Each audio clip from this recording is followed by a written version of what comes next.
the hell this is. Whatever it is, it's on air now. Yay! So, yeah, I'm not used to getting a window like this. This is interesting. We are live. We are live, although I don't know what... We are live coming to you from Canada, eh? How you doing, Cole? How's the weather outside, eh? She's cold. She's Speaking cold, of that, Rick Moranis is coming out of retirement, guys. Yeah, I've heard that. What's it for? That show, The Goldbergs. That seems like a odd choice, but sure, why not? I'll just be happy to see him, I guess. He's apparently playing his character from Spaceballs. Really? Which seems the odd. Goldbergs is set in the 80s. I remember that much about it. I've never seen it, but I know it's set in the 80s, so I guess that's what they're doing for that. So what, if I go to my YouTube page, maybe that'll show the... The title of this video is The Movie Discussion Pocket Universe Episode 1. That's pretty funny. Oh, well, whatever. Okay, now I have the link that I can share, although I don't know where to. Twitter, Facebook, tell all your family and friends. Okay, yeah. Oh, weird. This is weird. Okay, hold on. Sorry, I'm getting vertigo. Oh, you posted to Facebook, and your mom's like, "Wow, he's okay, I have the link, but I don't know where to put it. I'll put it in the chat and then figure it out from there. Post it on your. You have millions of followers. Just post it on Twitter.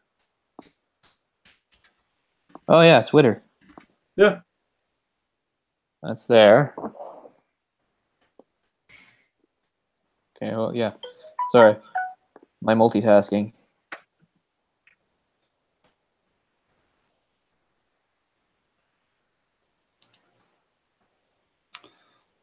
Hey, you said you wouldn't do a new video. There. Hopefully that works out. Oh, I'm still getting vertigo from... Okay. I keep forgetting that. That's funny. Pay no attention to the man behind the curtain. Okay, there we go. Yeah. Now we're cooking. Maybe people even show up at the chat at some point. I mean, it's the same show. We just got rid of Piz because he was dead weight. Yeah, he was dead weight. We cut him loose.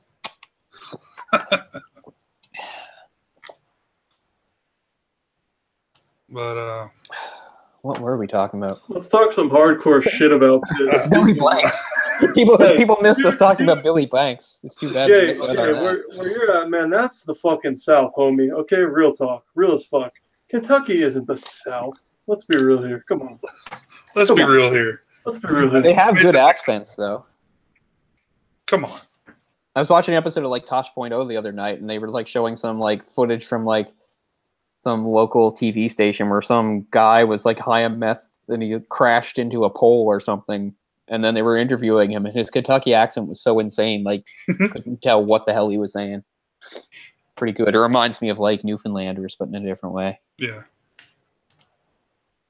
What's really weird is there's, like, this cooking show. I can't remember what it's called, but it's an American show. And they were actually, and the whole point is they show, like, cuisines from different parts of the world. And it was really popular over here because they were doing one specifically showing, like, Newfoundland cooking.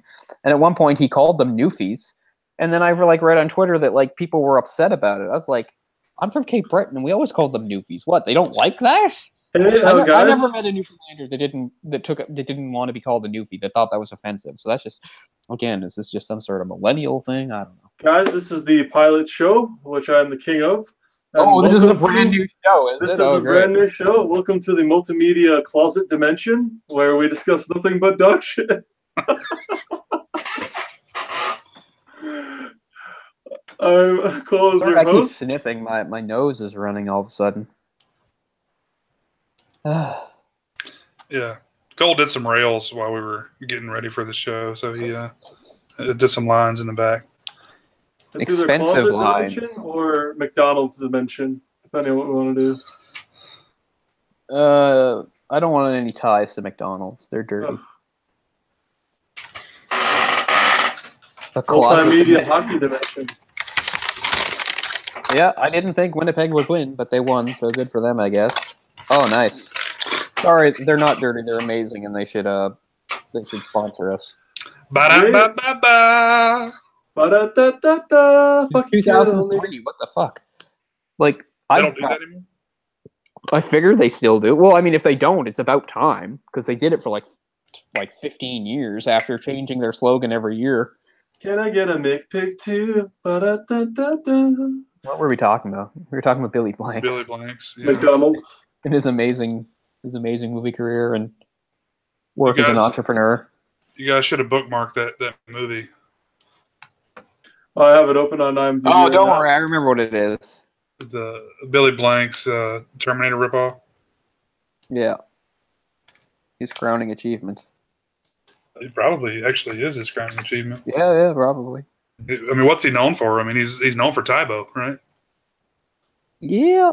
The Tybo commercial starts off with like, "Hey, I'm Billy Blanks. I used to be an actor, kind of." Yeah, kind of. Yeah, that's a good word. I mean, it was really probably more of like a stunt guy, I would think. Yeah. But I'm not. Not as much as you think, though. Again, I got him confused with. Hey, Jay, someone has a question for you in the chat. Oh, we got people in the chat already? Oh, wow. Yeah, dude. Okay. ORC 145626 says. Oh.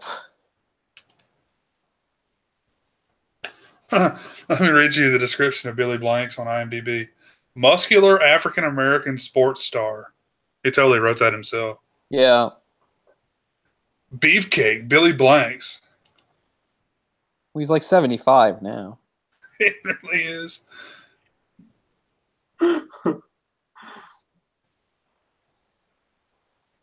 That's when you got a question is when you look someone up and you have to start your Google search with like, is blah, blah, blah still alive? Question mark search.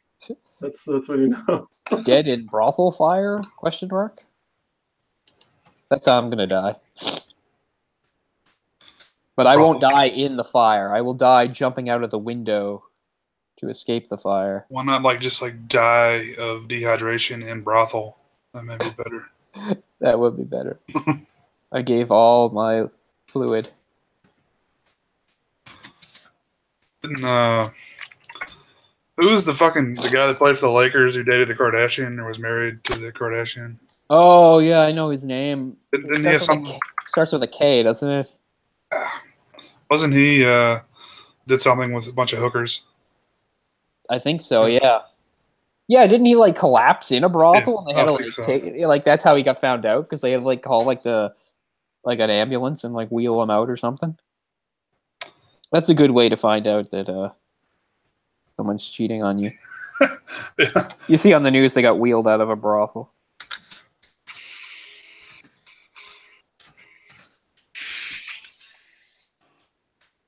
Kardashian husband basketball is surprisingly enough not a good enough search term. There's too many husbands that have been basketball players. Okay, make my phone play music there. Lamar Odom. Lamar Odom, yeah. Oh, or remember when Lamar Odom was in a brothel? Mm-hmm. They made a joke of it in Family Guy. That's how I remembered. Yeah, I was gonna say his name, but my shit crashed, and then I came back 30 seconds later, and you're like, Lamar Odom. That's how long it took me to figure out who it was because the Kardashians have dated so many basketball players. Lamar Odom's so interesting because he was a top athlete who won a few rings.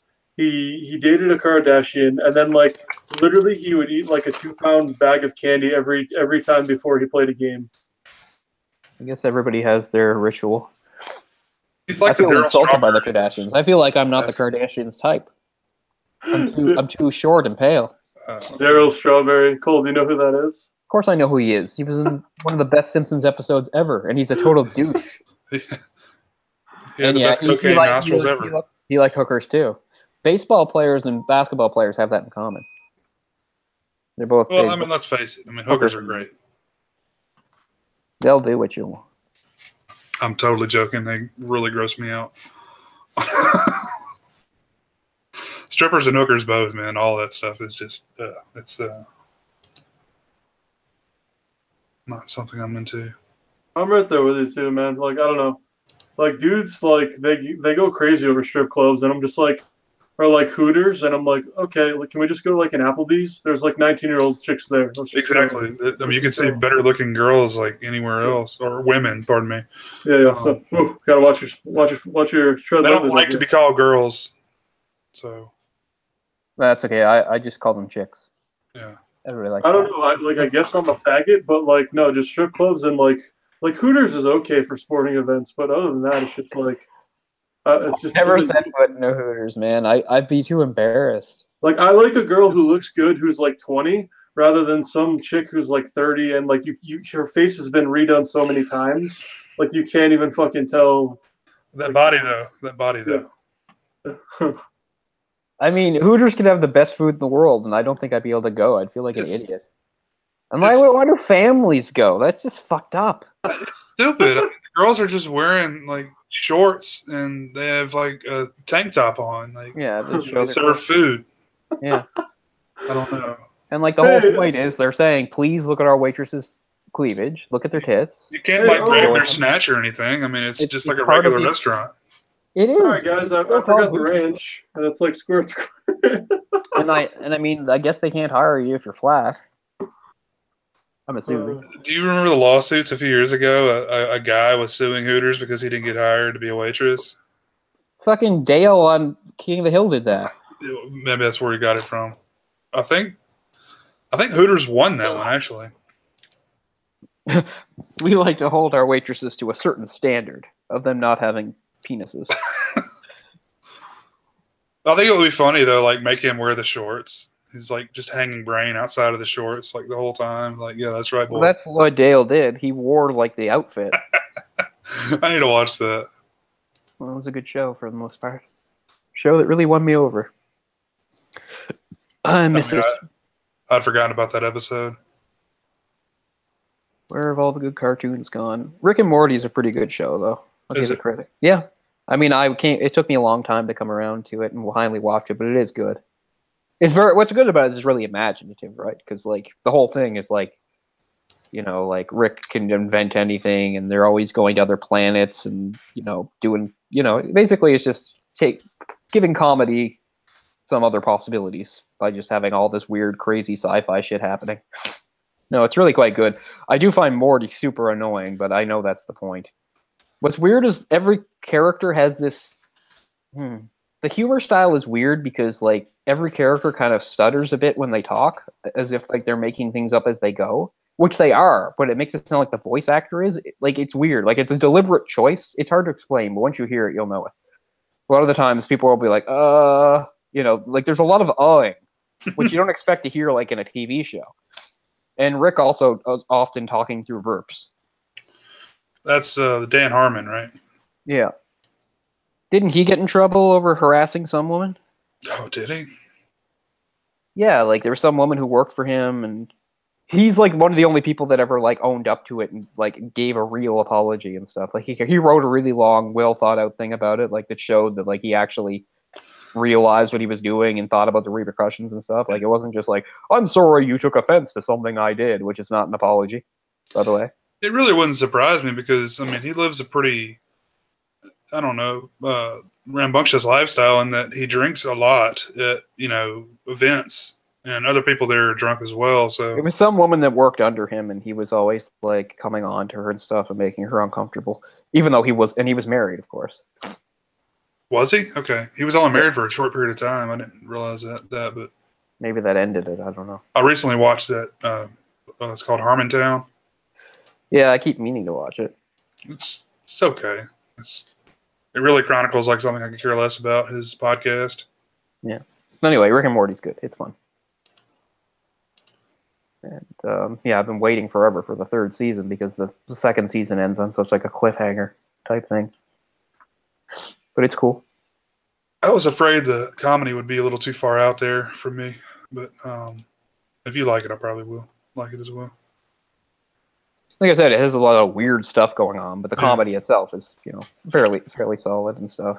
But it's just very imaginative because, like I said, you've got like things like other dimensional beings and planets and weird inventions and stuff. But I mean, it's good. It's good that somebody decided to take something like that and apply comedy to it because it's a good idea. very, very few times things that get a shit ton of hype I'm not really into, and it took me a while to watch. Like, I think I only watched like 3/4 of the first season of Rick and Morty, even though there's only 3 seasons now. But it's fucking hilarious, man. Yeah, it's good. Funny. There's a lot of good shit, but then some of it, there's so much like animated stuff nowadays. It's hard to like keep track of it all. Like I watched the first season, F is for Family. That's pretty good. Bill Burr's show. Yeah. Well, my favorite thing of the last bunch of years was Archer. Loved Archer. I still haven't even seen an episode, but it looks good. Oh man! Well, what's weird is the last 3 seasons, and there's a new one called like Adventure Island. It's like now they just keep making up new settings for it, which I think is kind of stupid. But I understand after doing like 5 seasons of it being like a spy spoof, I guess they figured they had to do something else. Not to mention their spy organization was called ISIS. What's the one you like, Jay, with the guy, the writer or someone you like who's in it? Who it's like this kid going through puberty or something? It's on Netflix. Yeah. What is that called? I'll look it up. Puberty Town. It's Big really good. You guys would, Big Mouth. That's it. Yeah. I don't know that at all. I have to look for that. It's on Netflix. I don't even know the title. Let's look at Netflix. It's an original, so I'm pretty sure that Canada gets all the originals also. Yeah, they do. We do. Yeah. We get fucked over on some things, but not that. I'm really starting to see a lot of Netflix original stuff from other countries, too. I've been watching this French show about, like, this woman who is, like, a serial killer called Lamont, meaning the mantis, because she killed men. And then she's like locked up, and now somebody's doing like a bunch of like copycat killings, and it turns out her son is a cop, but nobody knows. Like it's a secret that he was her son, and it's kind of like weird, like a reverse like Hannibal Lecter thing. He's going into prison to visit his mom, who he's never seen, who he tells everybody else is dead, and she's trying to give him insight into the crimes. It's not bad. All right, time out. Cole, who do you want to see in the Stanley Cup Finals? Oh, it's ruined now. I don't give a shit. Everything's ruined. I'll add Lamont to my list. I've been watching a lot of Spanish and Mexican stuff on there. I should do that. Branch out. I haven't watched any of that. Although I did watch a Mexican movie on there forever ago that was basically I can't remember the title. It was like a year or so ago. It basically played out like an episode of like The Twilight Zone. It was about like all these people who were like stranded at a bus station in the middle of a big rainstorm, and then all these weird things start happening. And I don't want to give it away. I can't remember what it was called, but it's pretty interesting. But just, yeah, by the time it's over, it's like, wow, this is like exactly like a Twilight Zone episode. It was kind of cool, though. I like things where people were stranded and stuff. It's funny. Dark serial killer shows is one of the things that's popped up here for me. But yeah, a whole bunch of new stuff just got added. Although, again, not much of it is new to me. Like, it's like, wow, you can watch the Indiana Jones movies. Well, that's good. It's not like I haven't owned them on Blu-ray forever and know them inside out. But I guess it's good they're on here. Yeah, I guess convenience sake. Yep. I was trying to think. Oh, I watched for the first time in many years because the new one's coming out. I don't even think it's in any theaters around here. The new. After, 17 years, they made another Super Troopers. Yeah. So I watched Super Troopers because I hadn't seen it in forever. Super Troopers is interesting because it was when I saw Super Troopers in February 2002, and the night I saw that was the first night I had sex with my second girlfriend. So there's some information for some people. So Super Troopers always has a special place in my heart. Yeah, it really, it got us really in the mood. It was so romantic. I'm sure. Schnozberries. Yeah, that's right at the beginning. Yeah, they made a sequel to that, which I haven't really heard a whole lot about. That's what I mean. That's why I was like, hey, I'll watch this again. But yeah, it seems weird. It's like almost 17 years later to make a sequel. But yeah, they made another movie called Club Dread that I never saw. Because they're the same people, right? Broken Lizard or whatever. Yeah. And I still never saw Club Dread. And people always said it was pretty good. And then, it's one of those things I just completely forgot about.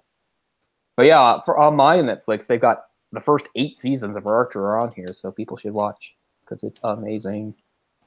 I love John H. Benjamin. And that was the character he was born to play. So perfect. So perfect. Remember that show he briefly had? Like a live action show? It was called John H. Benjamin Has a Van. I was thinking about that, yeah. I don't remember it being very good. I don't remember watching very much of it. Whereas years ago we had a Canadian guy that had like a sort of similar show.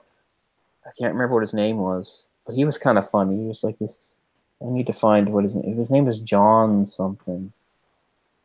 A really plain sounding name. I can't remember. I remember I saw him do stand up here in Halifax once, and he was really funny. I haven't heard from him in like 5 or 6 years. I wonder if he's dead or something. Not John Mulaney. No, not John Mulaney. No, this is a Canadian guy. I love John Mulaney, and I like you. I watched his new stand up, and I liked it very much. Mm-hmm. All 3 of those are on there. Solid, great stuff. I really like him. I like him a lot. It's probably my favorite sort of like current comic. No, this is a guy. I think his name is John. No, and he had a show like 7 or 8 years ago, probably just in Canada. It was kind of the same sort of like premise as John Benjamin has a van, in that he would just sort of go to different places and interact with different people and weird them out and stuff like that. But I don't know. I can't remember his name. I thought he was pretty funny, but again, I have not heard anything about him in years. I wonder what the hell happened to him. Let's try to remember his name. I thought he was decently funny.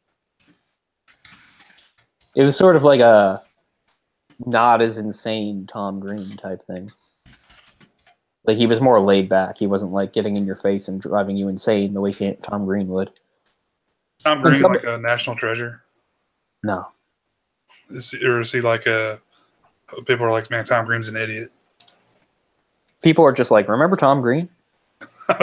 I fucking do, dude. Tom Green show back in the day? Oh, my God. Well, it was hilarious. Yeah, you would talk about that. Like, so like 2 or 3 years ago, Orc and I were talking about it, and I was like, check the OR. And Orc was like, what? He had no idea about organized rhyme. I had to show him the video. He didn't know. My bum is on your lips. My bum is on your lips. Because honestly, I did see that first. Before there was ever a Tom Green show, I saw organized rhyme when they were a thing in like 1992. The best thing he ever did was follow the real pizza guy as the fake pizza guy. Would you like some Undercutter's pizza? We have undercutting prices. I'll make the pizza for you. And he brings up he has a tackle box and he has like cheese and shit. And he's like, welcome to Undercutter's Pizza. Oh man, I like when he had the lesbians painted onto his parents' car, his dad's car. Oh my god, the big crazy. It was like hardcore lesbian. It was like heavy metal, basically. Yeah. What it was. Such a great, I mean, it was a great work of art, really. Yeah. It said like pussy something or something like that on it. I just love how his show he just tortured his dad. Like his dad. I just love how his show like boosted his career, and then Andy Dick got a show and it went fucking. I think Tom Green was really funnier before they did the MTV show. Or I mean, the show was better, the better content. It's kind of like I don't know, not necessarily jumping the shark type, but it just. For MTV, there were 3 shows back in the day. True Life, Tom Green, and Jackass were like the 3. Jackass, when that came out, holy shit, that was huge. And then they did all the movies. I still haven't seen the last one. Jackass? Yeah. You know, Johnny Knoxville has a new movie coming out with all those guys. Like, it's a real movie, but apparently they did all the stunts in it themselves. It's kind of odd. Did you see Bad Grandpa? Because I haven't seen that one either. Yeah. I get too embarrassed to watch those. I can't watch something like that where I know people are like really freaking out and stuff. I can't watch them. I get embarrassed. Bad Grandpa's good. I mean, Johnny Knoxville's good at what he does. The problem is what he does really that important type thing, right? Like, it's very hard. Like, you have to give him credit. It's extremely hard to make a living the way Johnny Knoxville does. Like, there's very few humans that can do that. But even if he's the very best at it, what does it really mean? I mean, what does it cost him? Like, he doesn't have much dignity. His body must be a mess. Hi, I'm Johnny Knoxville, and today I'm in Uranus. Ma'am, do a lot of people come to the gift shop in Uranus? I remember in one of the movies, they like shoved a car up some guy's ass just so they, like a toy car up some guy's ass. The Matchbox car with the condom? Yeah. Just so they could take him to the doctor, and the doctor be like, okay, this is a car. They took it out. Yeah, I mean, that was a weird time because that's when I was like in university, right? So like, so many people are like, "Yeah, Jackass." Oh yeah, I liked it a lot. I liked all of it, the movies and everything. Even the third movie's good. That's on my Netflix. I I like those guys, and I really think you get to like your 30s and 40s where you're kind of you outgrow like stupid, and you actually get hurt when you do things like that. So I don't know. It's kind of pathetic, I guess, when you're that old still trying to make money off of doing stunts. Sure, there's certain things that you just age out of. Call me a nostalgia fag, but like, dude, when like cable and DSL was just getting big, and like it was pretty much just dial-up around that time, and like everyone like you watched like Jackass or like Tom Green Show or like Insomniac with Dave Attell, and then like the next day everyone at school or like work was talking about it, but everyone watched it that night. Like no one does that shit anymore. They're like maybe South Park. That's about it. What was I gonna say? Went off track there. Tom Green. Oh, just about being older and stuff like that. Because I mean, I know everyone. For hear people like talk about somebody like Snoop Dogg, and they'll be like, "Oh, what's he doing? He's doing this game show, or he's doing this or that." Like, remember how cool Snoop Dogg is? So, like, Snoop Dogg's doing the right thing. He can't still be rapping. It's ridiculous. A guy like past like 45 shouldn't be rapping. It just ages out. So he's doing the right thing. He's moving on and doing different things. People are like, oh, this is painful. Snoop was so cool back in the day. Yeah, well, he's not the same. It's not 1993 anymore. He can't do that. It's stupid for Snoop Dogg. What's hilarious about all those NWA guys is like, Eazy is dead, unfortunately. But like, you have Dr. Dre, you have Peace for sure. You have Dr. Dre, you have Snoop Dogg, and you have Ice Cube, right?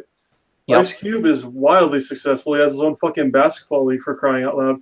Snoop Dogg's in everything. And then Dr. Dre, you go, okay, where the fuck has he been? But he sold beats to like Apple for like $1 billion. Yeah, they're all, and that was the NWA. Yeah. See, like they all knew, like you can't just be a rapper forever. Like, I mean, just look at how much money Dr. Dre probably made off of Eminem. Years ago before Eminem went off on his own label. And Dr. Dre was smart to do things the way he did too, because the other two are more charismatic and flamboyant. Yeah. So, Dr. Dre's not going to be hosting any fucking talk show or thing. And he just knew not to do that, So I think they all did the kind of the right path, really. So people can be like, oh, it's sad. They were so cool. I'm like, yeah, but it would be stupid if they were still trying to do that, 25, 30 years later. Yeah. Rap is a young man's game. Even I know that, and I'm not a hip-hop fan. Yeah. I mean, I think the environment's changed so much that it's really not any money in it for them anymore. Music in general has changed so much since then. Yeah.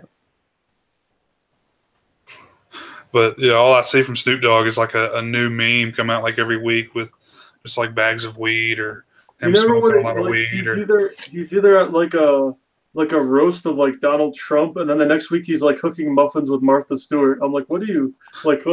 I know you want to make. He can do what he wants. I mean, it's kind of cool, right? He can. Yeah. He's flexible and he can do these things. I mean, he's a household name too.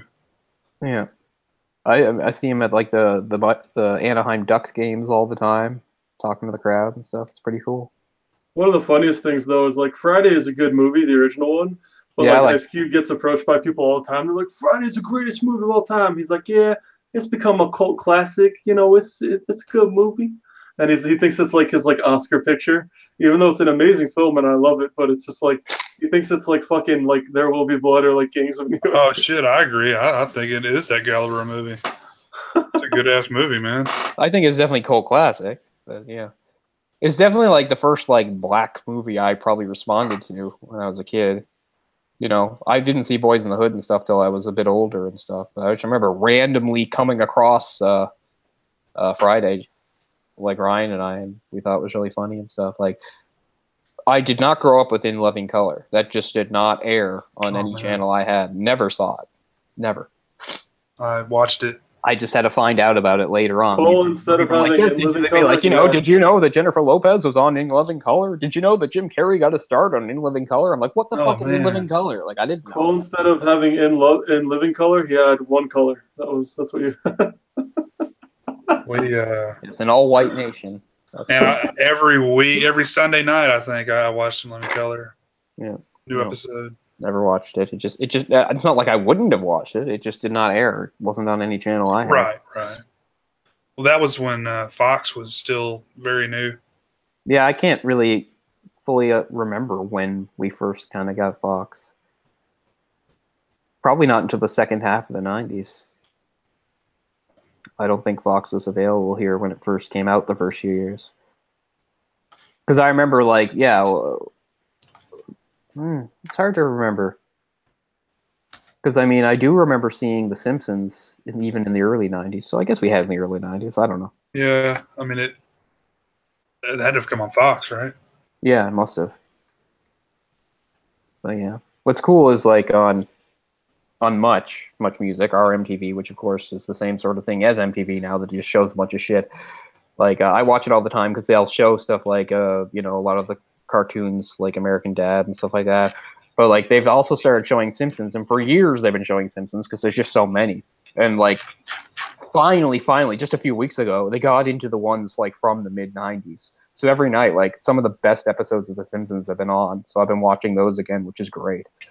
Like, I love them. Like, there's so many. Like, Three Men in a Comic Book, Bard on the Road, Radioactive Man, which I, years ago, called the greatest episode of The Simpsons ever. I think I probably still stand by that. The one where the power plant goes on strike, Lisa needs braces, just like all these amazing classic ones. Lisa needs braces. Dental plan. Lisa needs braces. That was actually called the greatest episode on some list on MSN like 10 years ago. The image of like the tooth growing through Lisa's head, like, oh man, that's here's what she looked like at 17. What makes me sad about the episode is I thought it had a great one-off character that they never brought back, which was the dentist. I thought Dr. Wolf was great, and he's never in any other episodes, which I thought was too bad. I thought he was funny. How often do you brush, Ralph? 3 times a day, sir. Why must you turn my office into a house of lies? Like, has he been flicking on a pacifier? Not to my knowledge. Liar! Hold still while I gas you. That's my favorite line of his. They're filming another Friday film, the last Friday. I didn't even know that was happening. Oh man, I don't want to see that. Chris Tucker needs work. Jackie Chan kicked him to the curb. Friday After Next was so bad. Oh my god, the Christmas one, the third one. I never actually saw any of the sequels. I've seen it, but I don't remember it. It didn't miss much. And like, it's not like I avoid those movies, but like, I've never seen like Barbershop or House Party. I've never seen those. Like, I still think Ride Along came out yesterday, and they're already filming the third one, or they're about to. Is that Kevin Hart? Yeah. I don't dislike Kevin Hart. I just don't really find him entertaining. I'm yet to find a movie where he's entertaining. His movies are dog shit most of the time. His comedy's great, though. I like his comedy. He did a really good sketch on SNL like 2 years ago. I thought was funny, where they're doing like a chocolate commercial. It was really funny. So let me go over some early Fox programming with you guys. Sure. Fox started technically like 86, 87. Yeah. We definitely didn't have it then. Yeah, I wasn't watching. It was definitely the 90s that we got, early 90s. We got like Gary Shandling Show and Married with Children started in 86. And then Tracy Ullman, which eventually turned into The Simpsons. Right. And then, a few years later, we've got, Lemmy Keller started in 90. And then Parker Lewis Can't Lose. Do you guys remember that show at all? See, I know what it is from looking it up and stuff, but no, it never came on TV for me. I've watched episodes of it on YouTube because I have a fascination with that era of TV and stuff. And it was a weird show too because of how it changed formats a couple times. Like at first, like I can't remember, but it had some weird gimmicks going on, and they eventually dropped. But anyway, no, I have no memory of it. Like as a kid when I was young, it did not come on TV. No. It's an odd show because I think it was originally like a nighttime, like prime time television program, but when I remember seeing it, it was coming on like on Saturday morning, like in the middle of the cartoons. That seems, from what I remember from watching it lately, like that seems like a good place for it because it kind of had that kind of color and energy to it. It was first called Parker Lewis Can't Lose, then just later Parker Lewis. Oh, really? Yeah, and they cut out some of the stuff. I don't remember. Again, I'm not remembering it from then. It's from later in life. But no, that never came on TV for me. They had a bunch of cool cartoons too. Yeah, that period of time. They had a Get a Life with Chris Elliott, which I like a lot. I know the title, but I don't know it. That's a good show to look up and watch if you ever get a chance. Rock, Herman's Head, Drexel's Class. I watched all this shit. I know what Herman's Head is. Never saw it. I have no idea what Drexel's Class is. Martin started in 92. Don't know what that is. I watched a lot of this shit, but unless it, like, probably the first year I started really remembering shit was like 94, 95, I think. So anything like 94 to 2000 is what I remember. But yeah, I had Fox all the time. Ben Stiller Show. So, again, I had no idea that existed until years later. It only lasted one season, though. Yeah, but I mean, look at all the names involved with that show. Like Andy Dick, Jenny Garofalo, Bob Odenkirk. Yeah. So many guys that are just huge now.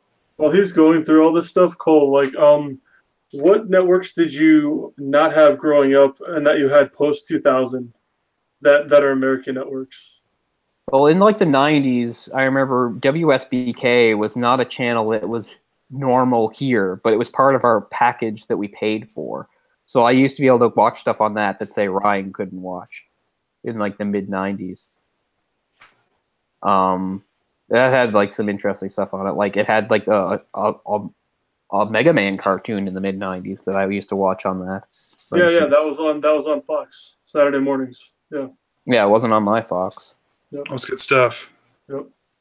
Oh, Cole, and I don't. Where did you watch Spider-Man with the Tyler Perry theme? That I didn't even know that was him on the guitar until you told me, Cole. Steven Tyler? Like, you mean? Oh God, I was gonna say Tyler Perry. Yeah. Tyler Perry, whatever. See, yeah, that was on something else, and then switched to Fox, like in like the third or fourth season. It was a different. I don't know what channel it was on originally, but then it switched to Fox, and it would air on YTV for me. Yeah, because from like 95 to 2002, any of that, like, well, here in the States, like... That was a great show. I mean, it had a bunch of limitations, but considering the limitations, they did a good job. I still think it's the best Spider-Man show they've done, and they keep doing one, like, every fucking year. Like, this isn't just Fox, but, like, Chip and Dale Rescue Rangers, like, Scooby-Doo, oh, yeah, I used to watch the Disney Afternoon. That was a big shit, yeah. I watched the Disney Afternoon. That was a big deal for me, man. I love that. Darkwing Duck. Yeah. Tailspin. Bonkers.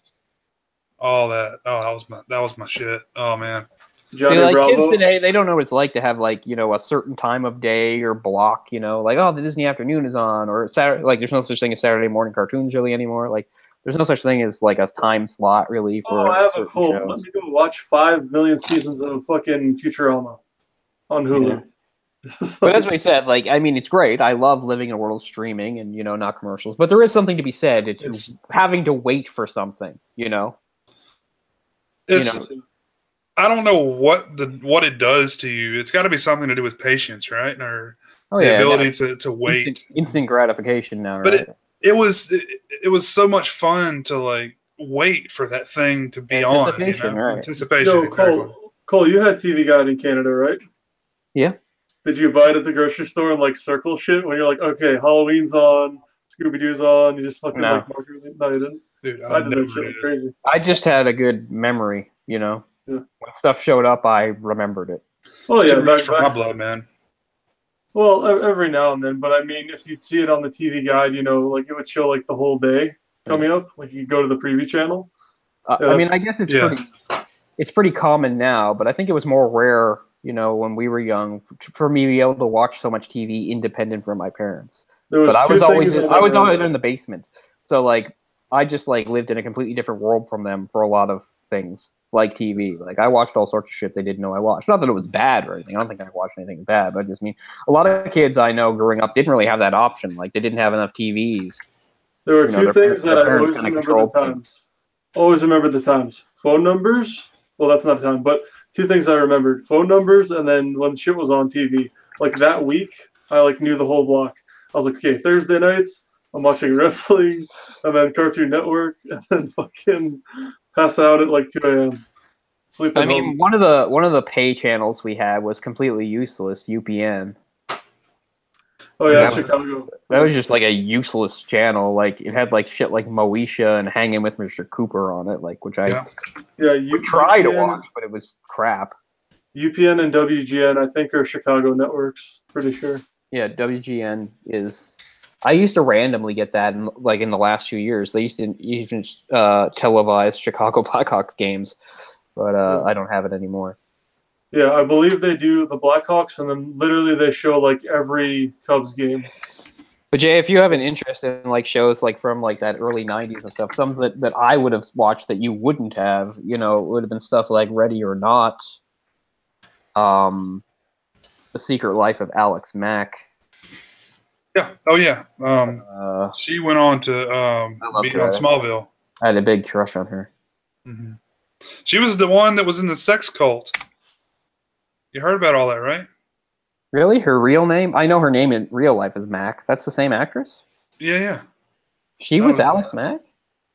Well, no. I don't think her name is Mac in real life. But yeah, her name is Mac in real life. Allison Mack. Yeah, that is her name. Yeah, Smallville star was set to inherit sex torture cult. I know the story very well. It's actually something I have followed because it's so weird. But God, that's a book waiting to be written, isn't it? I gotta know what's going on there. Well, I know how it sort of started. It actually did start in Canada, although the guy isn't Canadian. It was just that because they shoot so many shows in Vancouver became sort of a hotbed for a lot of like young actors. And that guy who it doesn't start as a sex cult. It starts as like a weird course and new age. Oh, it never starts as a sex cult. Like improving your life and blah blah blah. Scientology type bullshit and stuff. So he set up one of his places in Vancouver specifically to get those people, and that's how she got into it. And she was telling people on the set, "Oh, I'm part of this program, and it's really cool, and it's really helping my life." Blah blah blah. And that's how she got in really deep. Sorry, it's The Secret World of Alex Mack. It was Alex Mack, okay, and her name is Allison Mack. Yeah, see, no, and that was an actress named Larissa Olnick. But anyway, I used to watch that show. Oh, it wasn't the same girl. Okay, I got you. I knew it couldn't be the same girl. Of course, I watched Student Bodies, which again is Ross Hull. Ross Hull was the guy of Canadian television. He was on Ready or Not. He was on Are You Afraid of the Dark? And he was on Student Bodies. And then eventually he wound up on the fucking Weather Network, which is sad because he was a decent talent. Are You Afraid of the Dark was a great show. Yeah, well, he was the original main guy. Like, I know eventually they had turnover in the cast, but he was Gary, the one with the glasses, the first leader. Cool. Where's that show from? Well, I'm naming Canadian shows. Canada. The shows I'm naming are Canadian. That's the point. So you saw that, obviously, and then did you see Goosebumps on Fox when you had it in the late 90s? Yes. Okay. Oh, fuck, why did I even ask that? Goosebumps also being a Canadian production. That's when Ryan Gosling got his start. When Fox was just showing also Hayden fucking... Christensen? Hayden Christensen. Fox was showing like I always forget he's Canadian, but yeah, he is too. Rip-offs of Power Rangers, like Big Bad Beetleborgs and oh my god, shit like that all day long. PR Troopers. Yeah. Dude, it's kind of the same, but even as a kid, I recognized that as crap and did not watch it. Street Sharks was the bomb. Oh my god. Dude. Okay, did you ever see the footage of fucking Vin Diesel? Vin Diesel, yes. Yeah, okay. Yeah. That's hilarious. What? Okay, so the footage of like Vin Diesel when he's like in his early 20s, when he's an unknown, nobody knows who he is, he hasn't done anything, and he's at like some sort of like toy fair. Oh my god! And he's like pimping the Street Sharks toys. He's like taking them off the table and he's showing. He's like, "These are awesome!" And like, yeah, you can. I'm sure you can find that on YouTube. It's hilarious. I'm watching it now. Oh fuck! It's just him like freaking out over these things. This is why it's good to have the internet, kids. This was only 5 years before the first Fast and the Furious, I think. It's good to know that Larissa Olnick is still working, although I don't know any of these things. Wow, holy shit! The Secret World of Alex Mack 20-year reunion is coming out now, or is in 2018? What the hell? I guess she was a character on that Hawaii Five-0 show that no one watched. Dude, those toys are really cool. Yeah, the show and the toys were cool. But to go for what you're saying, Cole, like the American networks, like local networks, like Channel 1 through 10, Dude, a lot of people like go crazy over their content. Dude, most of those shows suck ass. They're terrible. Like now, like literally since I got out of high school, the past 10 years. Like CBS, ABC, Fox, like I haven't really liked much from any of those networks. There'll be like a new NCIS Guatemala, and I'm like, I don't really fucking care at all. Oh, I don't care about Here's a weird cartoon that I watched that I really liked that is not connected to anything. What the hell is it called? It was so stupid, but it had like robots and lights and stuff. It was all about like 3D stuff. BattleBots?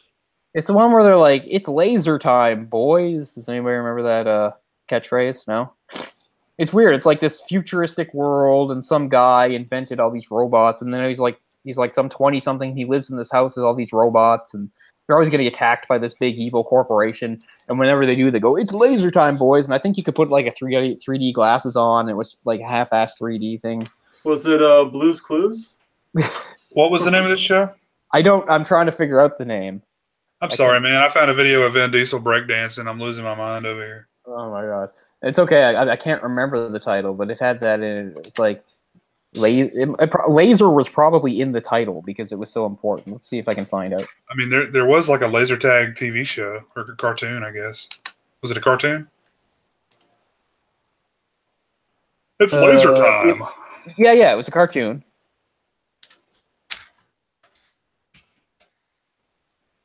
Laser Cat? No. Maybe laser isn't in the title, but it's really important.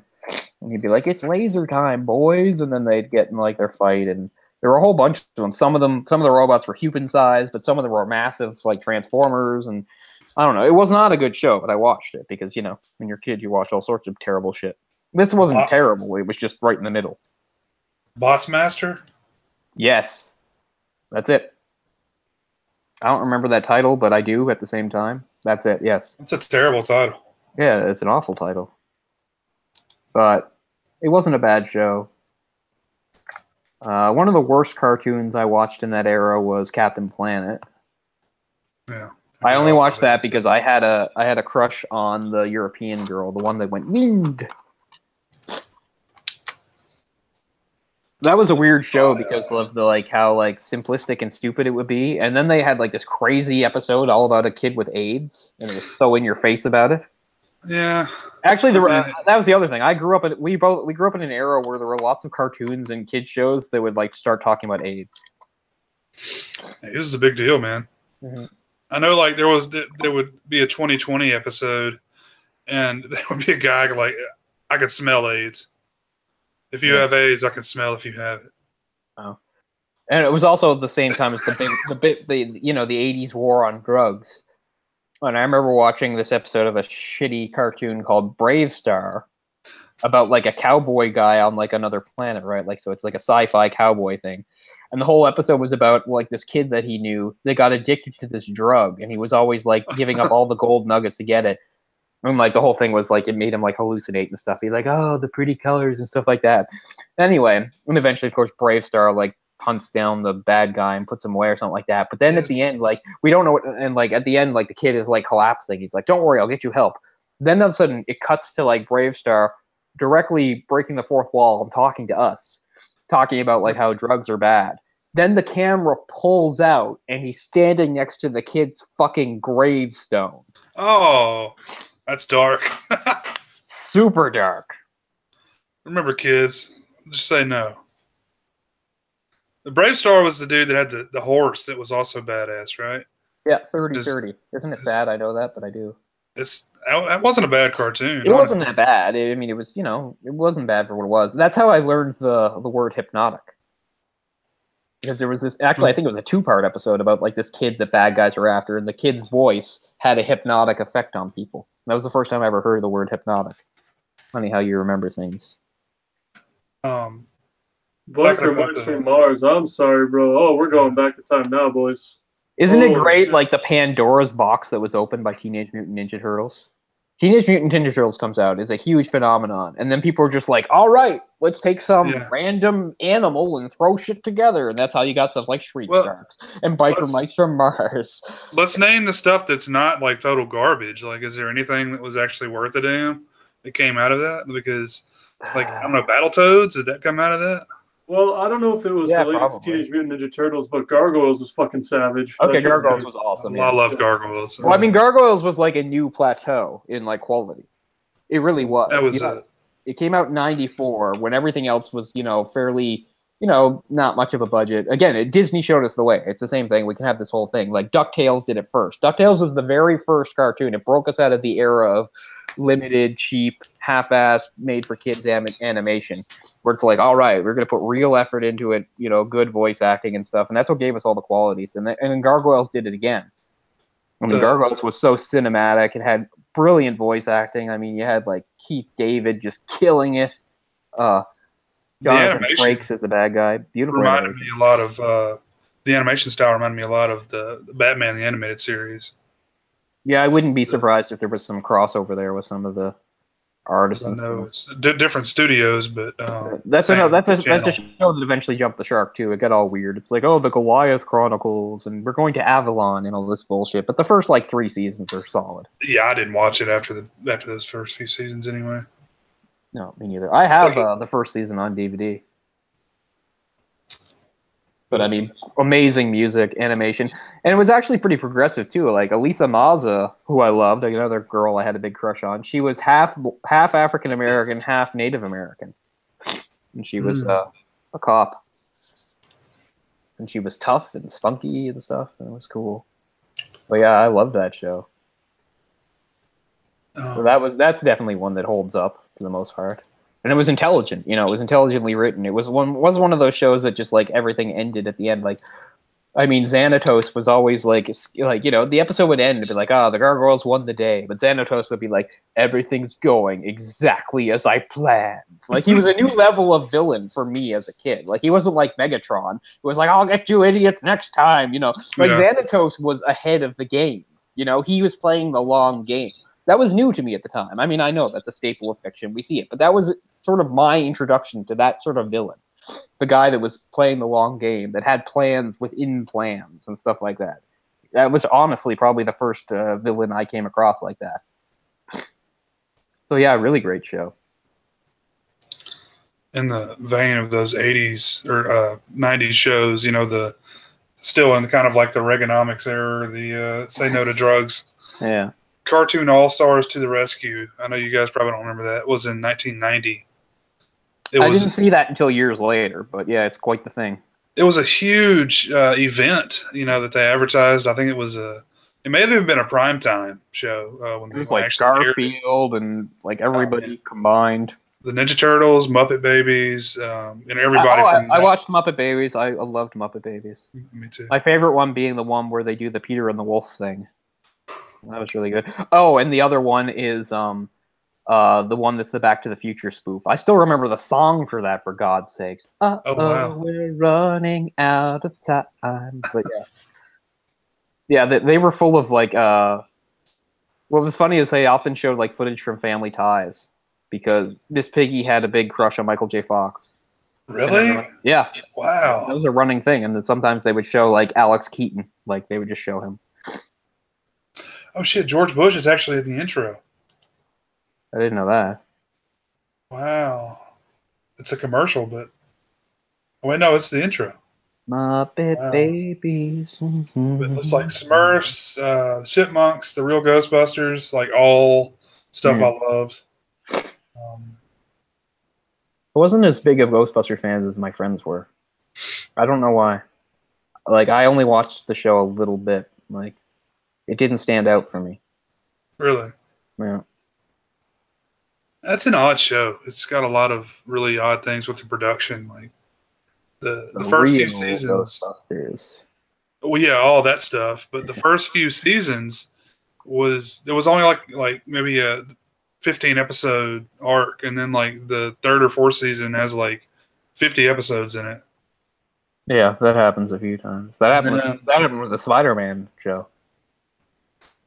Remember Neogenic Nightmare, when it's chapter 17. That just went on forever.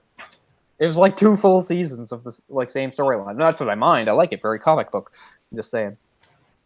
I'll be right back. Cool. Cartoon All Stars. We've got the Smurfs, Bugs Bunny. Yep, Smurfs was classic. Bugs Bunny. Any of that Warner Brothers shit was golden. Any of that Disney stuff was golden. Fox. Yeah. These kids are like smoking crack and stuff. It's really hardcore. Dexter's Laboratory. Johnny Bravo. This is back when they were like drugs would find you. Like there would be a guy at school who's like, here, take all these drugs. Yeah. It's like, man, I had to work. I had to work hard to find that shit. Yeah. And this is the reason why, is watching shit like this when I was a kid. I'm like, man, those kids look like they're having such a good time now. It is weird, though, because, like, you know, internet was dog shit. It was like 56K or 128K. You know, like, you were, like, the hot shit if you had 128K. Oh, and then you also had to, like, pre-plan everything on, like, TV Guide, watch it scroll down for, like, a half an hour. And then also movie stores were a thing. You know, so it's like... What's that? We were just talking about, like, just, like, planning shit out on TV, like, watching TV Guide, like, for, like, a, you know, watching it scroll down for, like, a half an hour to see what you wanted to see for the whole week or the next day. And then, like movie rental stores and shit like that, like we always talk about. And then, like, just dial-up internet, how like, there's 56K and 128. And if you had 128, you were, like, the shit back in the day. Because it was double. No, I had the thing below 56K. I had a 28.8. We went through all the steps. Yeah. So we finally got cable internet, which was a big deal. The internet was at its best in the early 2000s. Because you didn't have to pay for everything. And pop-ups barely existed. Pop-ups barely existed. Anything you wanted was there, and it was free. And it was, none of it was, like, edited or anything. The best was the forums. I missed all the forums. There's so many forums. Go onto your local bulletin board.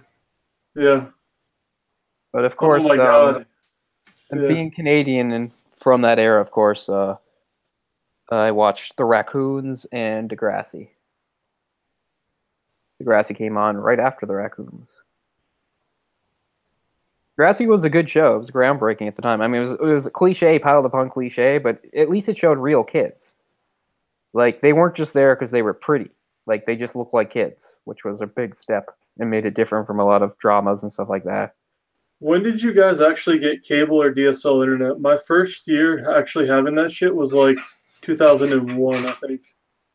Oh, I think before that. Might have been 2000. I definitely had it before I went to university, so maybe 99 or 98.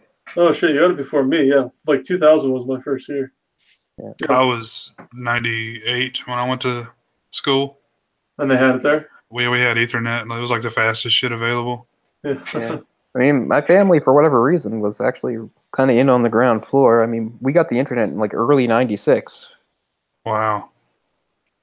Same here. It was like 95, 96 with all those discs, like AOL and NetZero, whatever they had up in Canada. Netscape. Those things you could, Netscape, you could like, well, that was the browser, but like you could sell those discs for like money.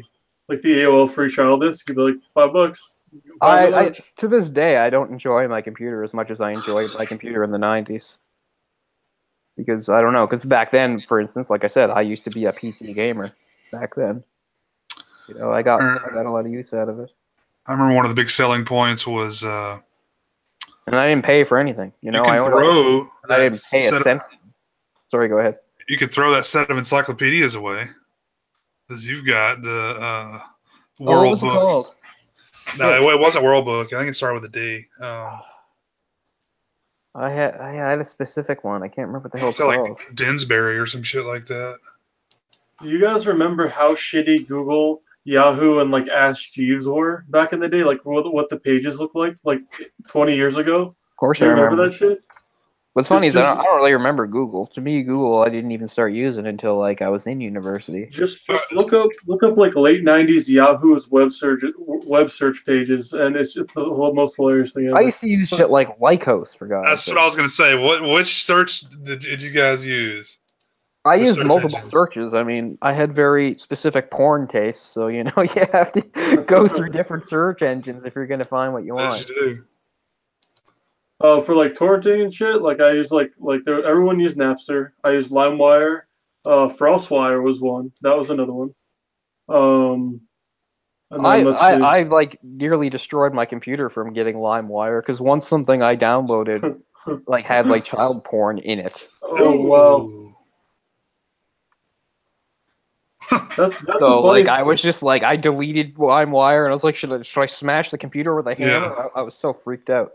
No, well there's a comedian who has a funny bit about that. He says like no matter how hard you search or you like browse the internet, you can't even find that kind of shit. And yeah, I DL'd tons of shit, and I never had any shit that had that stuff in it. Never. I don't remember what it was, but I don't even think it was supposed to be a video. I think I was trying to get an audio file. I don't know. Anyway. MP3, MP4, what's this? It didn't jump right into it either. Like, for a while, you don't know what's going on. So I watched, you know. That's when everything was so easy for people to fuck you over, though, and, like, code and send, like, viruses and shit. Like, just all, like, run, like, DXDiag type shit. Yeah. So we used to do this chat in the early 2000s called IRC. It was big. Like, everyone in my school would go on it. It was just, like, this big, long chat thing. And I knew of certain people. There was a guy named Mark, smarmy bastard. He was always... And he could just kick people off it because of his hacker. Yeah, I remember IRC. Did you guys have America Online, even though it's called American Online? Did you have it in Canada? Some people had it. I never had it. Like, because here in the States, dude, AOL chat rooms, that was like where you'd flame everybody and get shit on. Oh, yeah. You'd be like, Britney Spears sucks. That's the best. I didn't even understand what AOL was. And then when I found out what it was, I was like, I'm glad I don't have it. That's just watered down internet for dummies. Like, I would just like go into like really like Christian chat and just like, fuck you, you stupid motherfucker, stuff like that, you know. I did too, but not quite like that. I remember my second year of university, I would go in, my friend Shane and I, where we would be like, you know what? Let's go. We find these Christian chat rooms and then be like, don't even try to rock the boat. Just be yourself and see how long you last. Oh, yeah. And like our record was like 8 minutes. You know, we weren't even trying. We were really trying to toe the line and not offend anybody. And I think the longest either of us had managed to do that was like 8 minutes before they like booted us. Yeah, but what would you have in common with those people? Because like they're only there to talk about like Christian stuff. Well, one of the times when I came in, they were like talking about this book, and then somebody was saying about how the book had like certain sex scenes, and then one of the mods was like, "Hey, we shouldn't be talking about that here." And they're like, "Whoa, buddy, hold on, dial it back." Yeah, that was like me in every forum. So you can't talk about that or post that picture here. And it's like, fuck you. And they're like, banned. And I'm like, all right, I'll make another name. Fuck you. What was really funny is, like, I remember one of the times I jumped in with, like, a new name and stuff like that. I said something like that, like, God was great or something like that. And then one of them was like, I noticed that you don't capitalize God. I was trying. I still did it wrong. Those early chat rooms, you'd be like, instincts for fucking faggots. Yeah, like not in corn. And they'd be like, you didn't even capitalize all of in sync, you fucking bitch. And I'd be like, whoa. Sorry. Actually, there's a period that belongs there, Mr. Orc 2001. But like, yeah, I remember there were like chat rooms I went to like when I was like 13, 14. Like this is a long time ago, right? This is like 1997. And like I would like go to bed.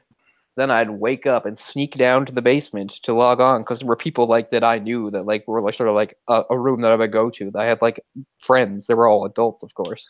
That was the coolest thing though. So I was like leading like this weird shady double life sometimes because I really wanted to talk to these people. No, that was the best part. Like whatever chat service you used on like dial-up internet is like you'd go like online. Like I remember I'd be in like 5th grade or 4th grade or maybe like just in a really early grade school grade, and I'd be like, oh man.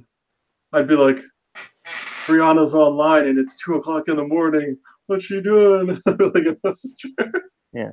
I mean, these rooms were so old that they weren't even a chat like this. You know, it wasn't like talk and it popped up. It was talk and you could see everybody static on the screen, but then you hit send and then the whole thing would refresh. Oh, man, that sucks. Yeah, this IRC, what was the name of it again? IRC was the one later. Yeah, I did IRC later, and IRC worked the same way this chat on the side works, where you know everything was up and it would just move in real time. But this was a few years before that, when I was like 13, 14, and Ryan and I would both go on these. I was Strider, and he was Hitchhiker. And, that's what I was going to ask. What are some of your guys' early screen names? My early one was Strider. Dude, Ryan was Hitchhiker, later Surfcaster. Ryan still uses Surfcaster for like one of his Twitter accounts. His video games video. Dude, one of my best ones where I had like on StarCraft Brood War, like 99. I had like, I don't know, like 5,000 games played. Silent Striker was my name. How fucking big is that? Silent Striker. Stone Cold Killer 69. Yeah. That's like the automatic like 10-year-old name. But I didn't go through too many. I mean, in the RSC, I used to call myself Ice Cream Soldier, which I can't take credit for. That actually is a code name of an actual G.I. Joe toy that I owned. I know. I was Mad Hatter.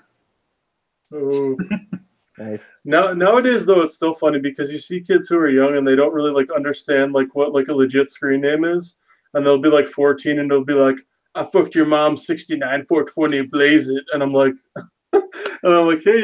hey Blaze It, how are you doing? Where are you from? You know, like the shit I do on PS4, and I'm expecting to hear a guy be like, "Fuck yeah, I'm smoking a blunt right now," and it's like, "Hey guys, what's up?" Smoke weed every day, 69 420. Yeah, fuck you, man. Or it'll be a hot chick. I can't wait to go on this field trip. No, or it'll be someone with like hot chick 69, like 420, and I'll be like, "Hey girl, what's up?" And he'll be like, "Oh." You still hear from that kid that we talked to a few months ago that came on when we were watching the movie? I have contacts with him. I haven't talked to him in a while, but yeah. He was pretty cool. I liked him. No, he was cool. He was all right. Like, he was all right. Didn't really. He got kind of kicked out of his like circle of friends that he had that were a little bit older. You know, like he's like 14 and they're 17, so that like high school age. That's a difficult age. Yes. Yeah. That's too bad. He seemed like an okay kid. So I always have his back and shit. Like I'd be like, one of them told like, you know, he takes care of his mom because his mom has type 2 and stuff. And one kid literally said, "Dude, wouldn't it be funny if your mom died because she has type 2 and you didn't take care of her and help her out?" And I was like, "Whoa, dude, that is fucked up, even for being in high school." And like they're all laughing about it. And I was trying to like defend them, but they're like, "You're old, shut up." You know, we're laughing about it. Is that what kids do now? They like laugh at death. These were kids who were juniors and seniors in high school, and they were laughing to this kid. And I thought we were the nihilistic generation, right? We were the '90s nihilistic people who looked up to the nihilistic Gen Xers. Yeah, no, all like everything sucks. Shit was fucked up, and we'd be looking for drugs and all this shit. But I swear to God, like the amount of cancer and toxicity that's in like kids' lives today, when they all have like a smartphone and like you're all totally this, like you know, they're not even 18 and they're like looking at adult content on their phone and shit when they're like fucking 12 and shit. It's just, I can't even, I've said this with numerous people, having like being in like 5th grade anywhere up to a senior in high school, fuck, even college these days, if you're like really young, like a late teenager or like early 20s, and everyone's got a smartphone, like I can't even imagine being like in that area of my life anymore. I can't either. Yeah, I mean, because I was exposed to things that I shouldn't have been, like a lot of kids do. You know, I sought out things and didn't screw me up. I was okay with it, but at the same time, there were still limits. You know, and at least I grew up thinking there were consequences to things you said. But just imagine, like, put it like this: no one knows the percentage because we all live different lives. But like, let's say for both of you guys, all the crazy shit you did, half of it was recorded and half of it people knew about. I know. Like how fucking insane is that, man? That's why I see movies like Unfriended, and it's not that great of a movie, but it's an amazing like concept to see like how bad shit can get out of hand. It's actually, it's pretty accurate, I think. Wasn't the whole concept of Unfriended like she made out with another woman? No, I'm thinking of something else. No, they just teased her and then she killed herself. Pretty much, I think, is what happened. Well, they teased her because they say, at the end, what it really was. The video that pushed her over the edge was like she got so drunk at a party and then she passed out and like shit herself. Yeah, and, that shit happens though. I mean, I've never done it, but I've known people that have done it. Like, oh well, man, you know, get the wetties. I mean, really. But I just can't imagine, dude, just being like anywhere from 14 to 18 and like having like you know, you're like you maybe saying something and like someone's got their like iPhone on record in their pocket. It's so like fuck Alexa and Google Home and all that shit. Like it's just like next level. They'll be hanging out in the middle of the woods and someone's like, "I'm recording everything." Hey. Yeah. I didn't have a cell phone until I was legally an adult. Yeah, I was 20. I may have been 20 when I got one. I was late as fuck 18. I was late as fuck to get my first ever cell phone. It was a flip phone, and I had a shitty flip phone in 2006. That was my first phone. That's how late it was. I had one in 2001 when I went off to college. Was it a Nokia? Yep. Yep. Of course There were wealthy kids in my class, dude. I would literally. It was a Nokia, and it was heavy. It wasn't that big. It was only about this big. It was the standard Nokia, right? Could you play Snake on it? It's the brick. No. The brick. You could or maybe Snake. I don't know. I didn't play anything. You could play Snake on it. I'm pretty sure. I mostly used it for phone sex with my girlfriend. I would literally buy people like food like at lunch if I could play like in a full period of class Snake on their phone underneath the desk. I failed so much. Anything. See, I'm too old for that. No cell phones in class type thing. Yeah. And I mean, when I got to university, that was when people were really just starting to have laptops. Like, I'd be in a class with like 100 people, and maybe 5 or 6 of them would have a laptop. You know, nowadays it's everything. You told me what was your first year in university though? 0102. Yeah, that's when people started having them. They wouldn't bring them to school, obviously, but when I was in middle school, yeah. But yeah, I if I was in one of my big classes, like I said, there'd be a handful of people that might have laptops, but 90% of the class was, writing stuff down. Now they make big laptops now, but dude, they were fucking bricks back then. They were like fucking this big. Like the whole thing was like you could kill somebody with the fucking. They were really wide. The battery pack alone, yeah. They were super wide. Like they didn't even make laptops as small as the one I have now. Like this is a 13-inch screen. I don't even think they made 13-inch. They all had the QWERTY keyboard with the full 10 key on the side. Yeah.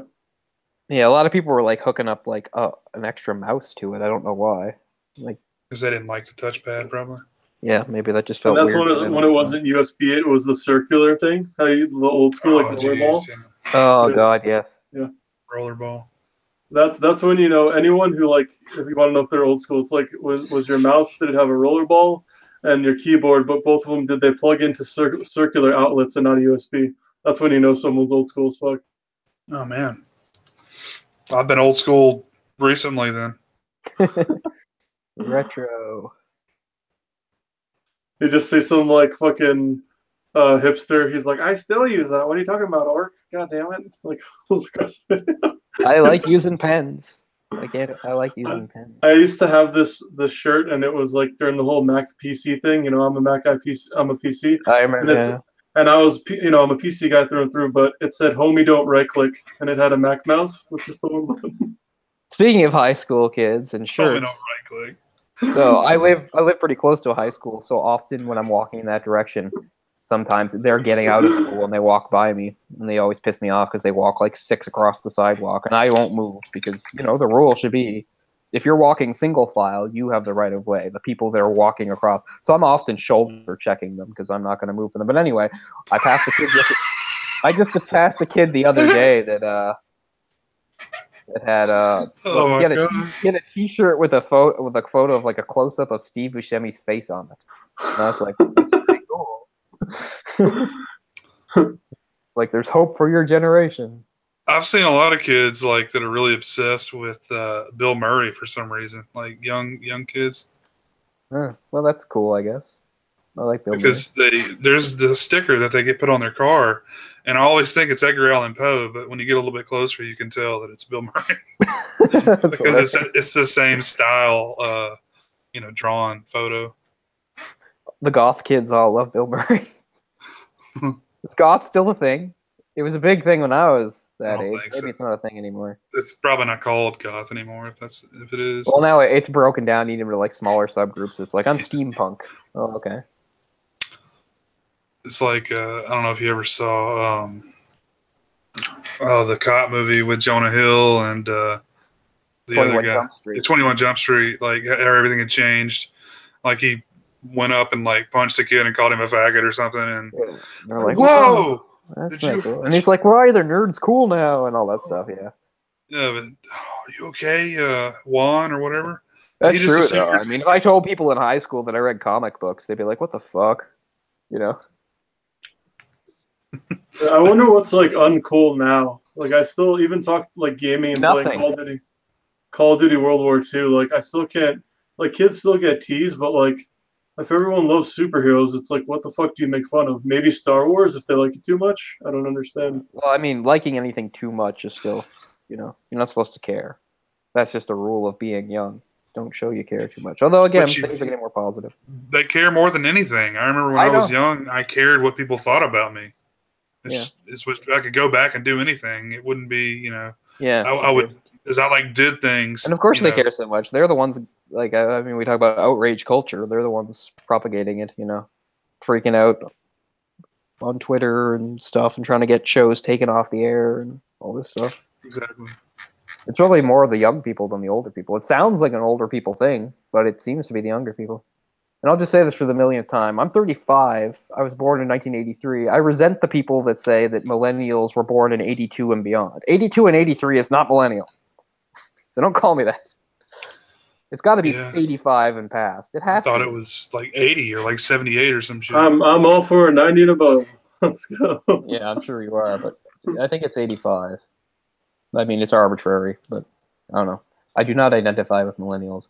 And I'm not one of those people that just picks on them all either, because, I mean, it's, some people, now it's become fashionable to just be like, oh, fucking millennials. Like, I mean, you shouldn't discriminate, because that's one of the things I remember about being young, is people constantly dismissing me because I was young. And I don't mean to sound like conceited here. I'm just being realistic. By the time I was like 11, I knew I was smarter than at least half the adults I encountered. That's just fact. So it wasn't very helpful for through my life being like having adults and older people like looking down on me when I already knew I was like, smarter than them. Oh, I can remember that very well. And I was always young looking. When I went to college, I looked like I was about 14. That was not easy,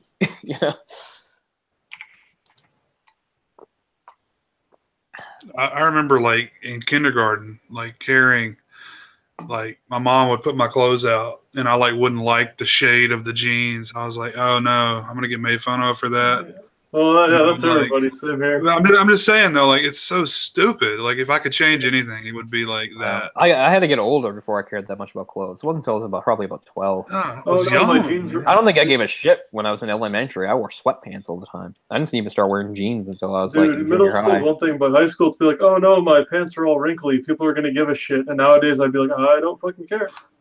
Okay. I honestly can't remember anybody ever saying anything about anything I wore. Really? Wow. Dude, growing up 45 minutes north of New York City, like, oh my God. Like, oh, you have one little stain on your shirt, like a little tiny, the size of a penny. Dude, they'd be on your shit all day, all fucking day. I mean, it's possible some of the kids that picked on me did it because they didn't like how I was dressed, but they didn't seem to specify like that. Maybe that's how they picked me out. Maybe that's why they did, hey, faggot. Like, maybe that's where it came from, but I don't remember anybody saying like, oh, what's up with those shoes or that shirt? Like, no, not really. But maybe that was a trigger. They just didn't point it out to me. They probably would have pointed it out, though, if they thought about it. In high school, I was friends with everybody, but in middle school, oh my God, dude, I got fucking destroyed by other kids. Like, literally just annihilated. They'd be like, oh, so you have a dirt bike. How does that work? Your ass is in the middle and one cheek's on each side? Like, what the fuck? Oh, wow. Like, dude, I'm talking.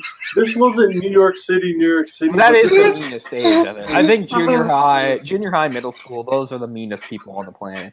Kids that are basically 11 through 14 is the meanest people ever, I would say. Someone said that to me, Jay. I got on the school bus, went to the back where all the cool kids went, and then I sat I was in the back, and then the kid surrounded me. He said that he's like, "Is it like one cheek like this and one cheek like this?" And this video would go forever if I try to explain the nuances of my social experiences as a kid, but because of how complicated everything was. I mean, it is for everybody. I'm sure. I know it wasn't more complicated for me, but for instance, I grew up in a neighborhood with Ryan and my friends, but I didn't go to elementary with them because they were Catholic and I was Protestant. They went to the Catholic one, I went to the Protestant. Now, this was at a point where that didn't matter anymore, but it still did matter because their parents went to that school, my parents, So even though there wasn't any rule, the Catholics, But then what happened was, so mine was a very old elementary school. It was built in 1940, and when I was there, 50 years later, it looked pretty much the same. It's very old. And it was grade primary to 6. It was all those kids. So, a big mix of kids' ages. And then what happened was the year I was going into grade 4, my elementary combined with the elementary that my friends from my street went to, St. Joseph's. What happened was all the younger kids, grade primary to 3, would now go to St. Joseph's, and 4 to 6 would go to my school, Colby. So it didn't affect me in that way. I didn't have to move. But it affected me in that suddenly there weren't any primary to 3s anymore, and now all the kids my age from the other school came over, which I was really worried about the time. Of course, it didn't really matter because they were our enemy school at the time. And then so what happened was, then when I went to junior high, I did not go into the junior high that my elementary fed into. I went into a junior high out in the county because that's where French immersion was. So then you had this mix of the kids that were just there because they were county kids.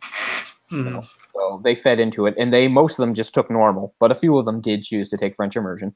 And then you had kids like me that came from all sorts of different places that came specifically for the French. So it was almost kind of like going to two schools in the same school, because you could be the most popular kid in French immersion. You could be really popular socially, but that probably still put you at the bottom amongst the other kids because they didn't like the French immersion kids because we were all geeks and nerds to them and stuff. So it was weird. There was like two separate sort of social hierarchies within one school, and very few kids could actually like cross between them. Those would probably be the county kids, the few county kids that did take French because they had friends in both. So when I came, my only friends when I first arrived were a handful of kids that had come over from Colby like me. And that's like barely any. And obviously I didn't know anybody else and stuff like that. And my whole time at Malcolm, my 3 years, I made friends. I made lots of good friends, but I never made a single friend that wasn't in French immersion because we didn't mix and we didn't get along and stuff. So it's a really weird juxtaposition in that grade. I have an anxiety disorder now, but in my mid-teens I was fine. But this is when it started. I was so intimidated by my school in grade 7 because it was a terrifying place. It was, for one thing, it was overpopulated. There were over 900 kids in the school, and when there probably shouldn't have been more than 700. It was overpopulated. The school had actually been cleaned up. Here's a bit of irony. The school had been cleaned up. Apparently, the school was really bad in the 80s. It was really bad. It had like a drug problem and kids getting in fights all the time. But then the guy who was principal when I got there, he was like known for sort of cleaning up the school. In an ironic twist, until I was 2 years old, I actually lived in the county. I lived in Sydney River. Only till I was 2. I don't remember it. And then from 2 on, I moved to my new street within Sydney proper, where Ryan is and all that. One of the main reasons my parents moved was because there were no other kids in our street. A secondary reason my parents moved was because they did not want us to go to Malcolm, and both Mary and I wound up going to it anyway. Oh wow! But by then it wasn't that bad. But anyway, I was super intimidated, and it was weird. It was a hard environment. Honestly, going from grade 6 to 7 was like a harder adjustment for me than like from going like from high school to college almost. Because I don't know, it was a very intimidating atmosphere. I knew a very tiny fraction. This school was way bigger than mine. It was overpopulated. It was far away. Like, it took a while to get there. You had to ride the bus. I often got drives because I was spoiled, but I still had to get the bus sometimes. And of course, I was in French immersion, which they just throw you into, so it was hard. But by grade 8, I had a huge turnaround. I made a lot of friends. And by grade 9, I loved it, you know. And then I had to start all over again in high school. Ironically, grade 10 was my favorite year of high school. It only got worse after that. But yeah, so lots of weird social navigations going on there with different groups and stuff like that. So so it was funny. I was fairly popular by grade 9, but again, it was kind of like a fake popularity because it didn't count with the English kids. With the English kids, I wouldn't rate at all. I was, you know, dirt to them. So it's kind of funny how it worked. Malcolm Monroe. I think I told you this before, Jay, but what's weird is that's one of the most recurring things in my dreams is that school. I don't know why. So many times I have dreams where I'm either back in time, back at the school, or I'm, you know, somebody else or myself now, but I'm still in the school for some reason. Mm-hmm. I always dream of that fucking school. Yeah. I have tons of dreams of, like, high school, too. High school and college. I don't know why. I mean, yeah, I don't really dream about my high school, but my junior high. Oh, junior high, okay. Yeah, this Malcolm was my junior high, yeah. This was grade 7, 8, and 9. And then, Then for high school, I went back onto the original path. I didn't continue. I thought for about 5 seconds I could have gone to the county high school and continued French immersion and had kind of the same experience with the same people. I chose to go to the Sydney Academy, which is back in my neighborhood, where I reunited with people like Ryan and stuff like that, which is interesting. I mainly did that because I wanted to take IB, the International Baccalaureate program, which is kind of my high school's claim to fame, because I think it's the only one in Nova Scotia that has it. Anyway, the International Baccalaureate is just what it's called. It's called international. So it's plenty of schools in the States have it. Schools all over have it. And anyway, when people talk about like honors classes, it's kind of like the step above honors. And I didn't take full IB. I was smart enough to take the subjects I liked. I took French, English, and history. I did not take like math or science in IB. I wasn't having that shit. But IB was really good. It really helped prepare me for university because it's really similar kind of the level, because you had to like write really good papers and stuff. Good preparation. In French? No, not in high school. Okay. Yeah, that was the other thing. High school, I switched back. Okay. I did not continue with the French immersion. I could have gone to Riverview and done that, but I didn't. Riverview, I could have continued with the French, but I chose IB instead of French. I took IB French, so that was in French. I mean, obviously, IB French was a slam dunk for me. I just spent 3 years in immersion. Right. Who left your hometown first, you or Iho? Who what? Left your hometown first, you or Iho? Oh, me. Raiho didn't leave until he was like 24, 25.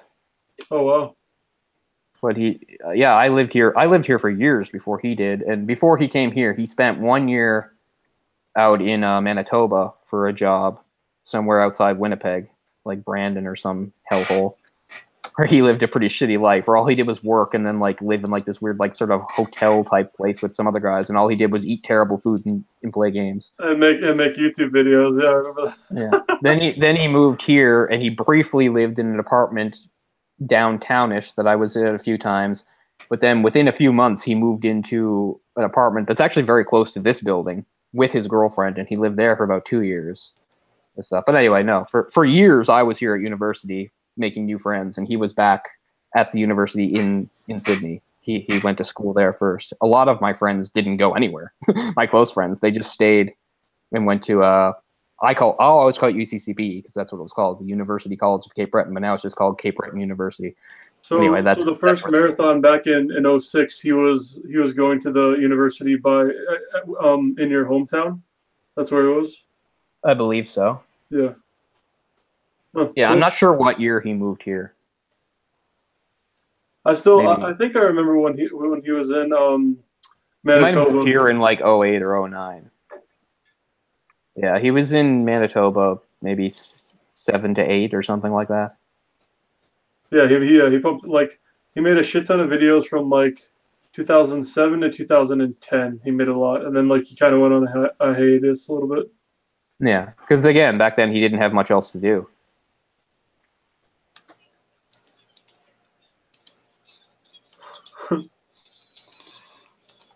Now he has too much to do. I don't know when he's going to get to see Avengers. Because I told him I'd wait for him, and he said, no, I'm not going to get there anytime soon. So I was like, okay.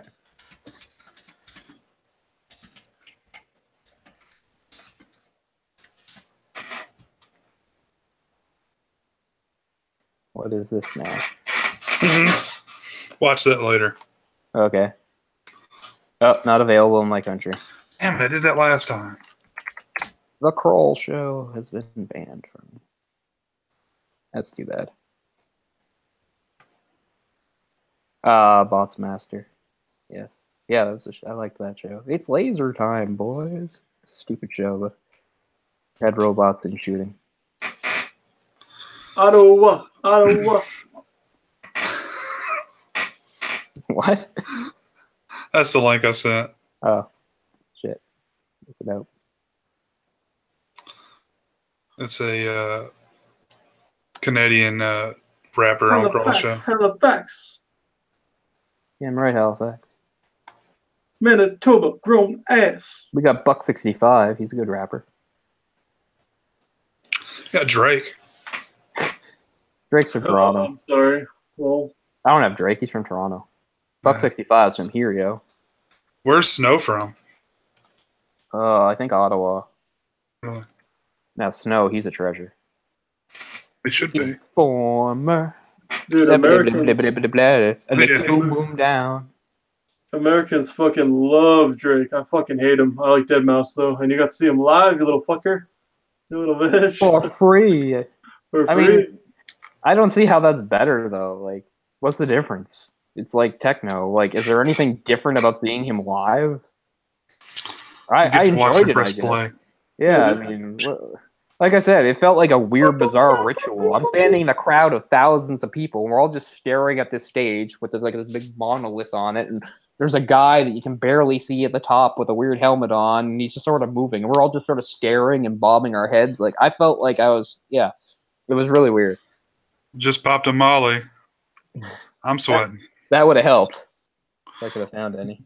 But again, it's not like I didn't enjoy it, but it just weirded me out as somebody that goes to rock shows and stuff like that. I mean, I was lucky enough to finally get to another one last week. Sloan, although their set was too short, but they were still really good. It's all like laptops. They've got like 4 laptops set up now. Like none of that shit was available back when I was DJing. Oh, have I got a meme for you guys? Wait for this. Okay. How'd you get into DJing? How did I get into it? Yeah. I just really like techno music. Fair enough. Like Chemical Brothers? Yeah. Yeah. I was trying to think of somebody from that era. Mm-hmm. Yeah, Chemical Brothers. Crystal Method. I mean, but that was like, the popular stuff. It was really... What's some stuff you liked? Like underground stuff. Like, I'm sure I wouldn't know, but... Dude, when Deadmau5 had no money and he was starting to make a name for himself, this is one of his first fail videos. Watch that real quick. It's fucking hilarious. You're gonna both laugh your ass off. Deadmau5? Yeah. Way early in his career. Oh wow. Well, he has the symbol. Oh, he lost the juice. What happened? His laptop died. Well, he can laugh at it now. He's really getting together. Oh, man. He's really getting his fist pump on. Oh, you bounced back, I guess. I can see why he added the helmet.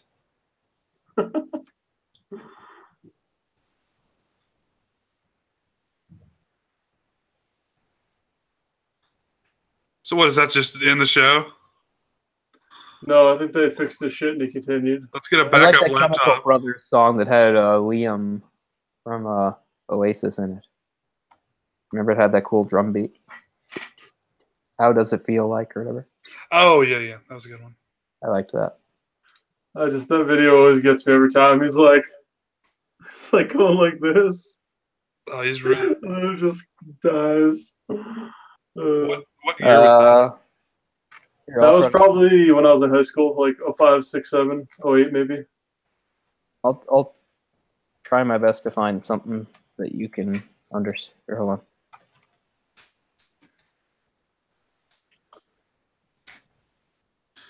No, as far as like techno goes, like I was really into like Sasha Digweed, Keoki. It was like a lot of house stuff before house was really a thing. When trance. Like 05, 06, did you like Sandstorm from Darude? That's like a big meme on Twitch. I was pretty much out of the scene at that point. You guys hear of Scratch Bastard? Scratch Bastard? Is that what you said? No, it's Bastid. BS. He's a guy I used to see back in the day. He played here all the fucking time. BASTID. Scratch Bastard. He's before Deadmau5, he was the only he was my only experience with DJ techno shit. I think he's from Montreal, but he was always in Halifax. I don't know if he's still around, but he was a big deal.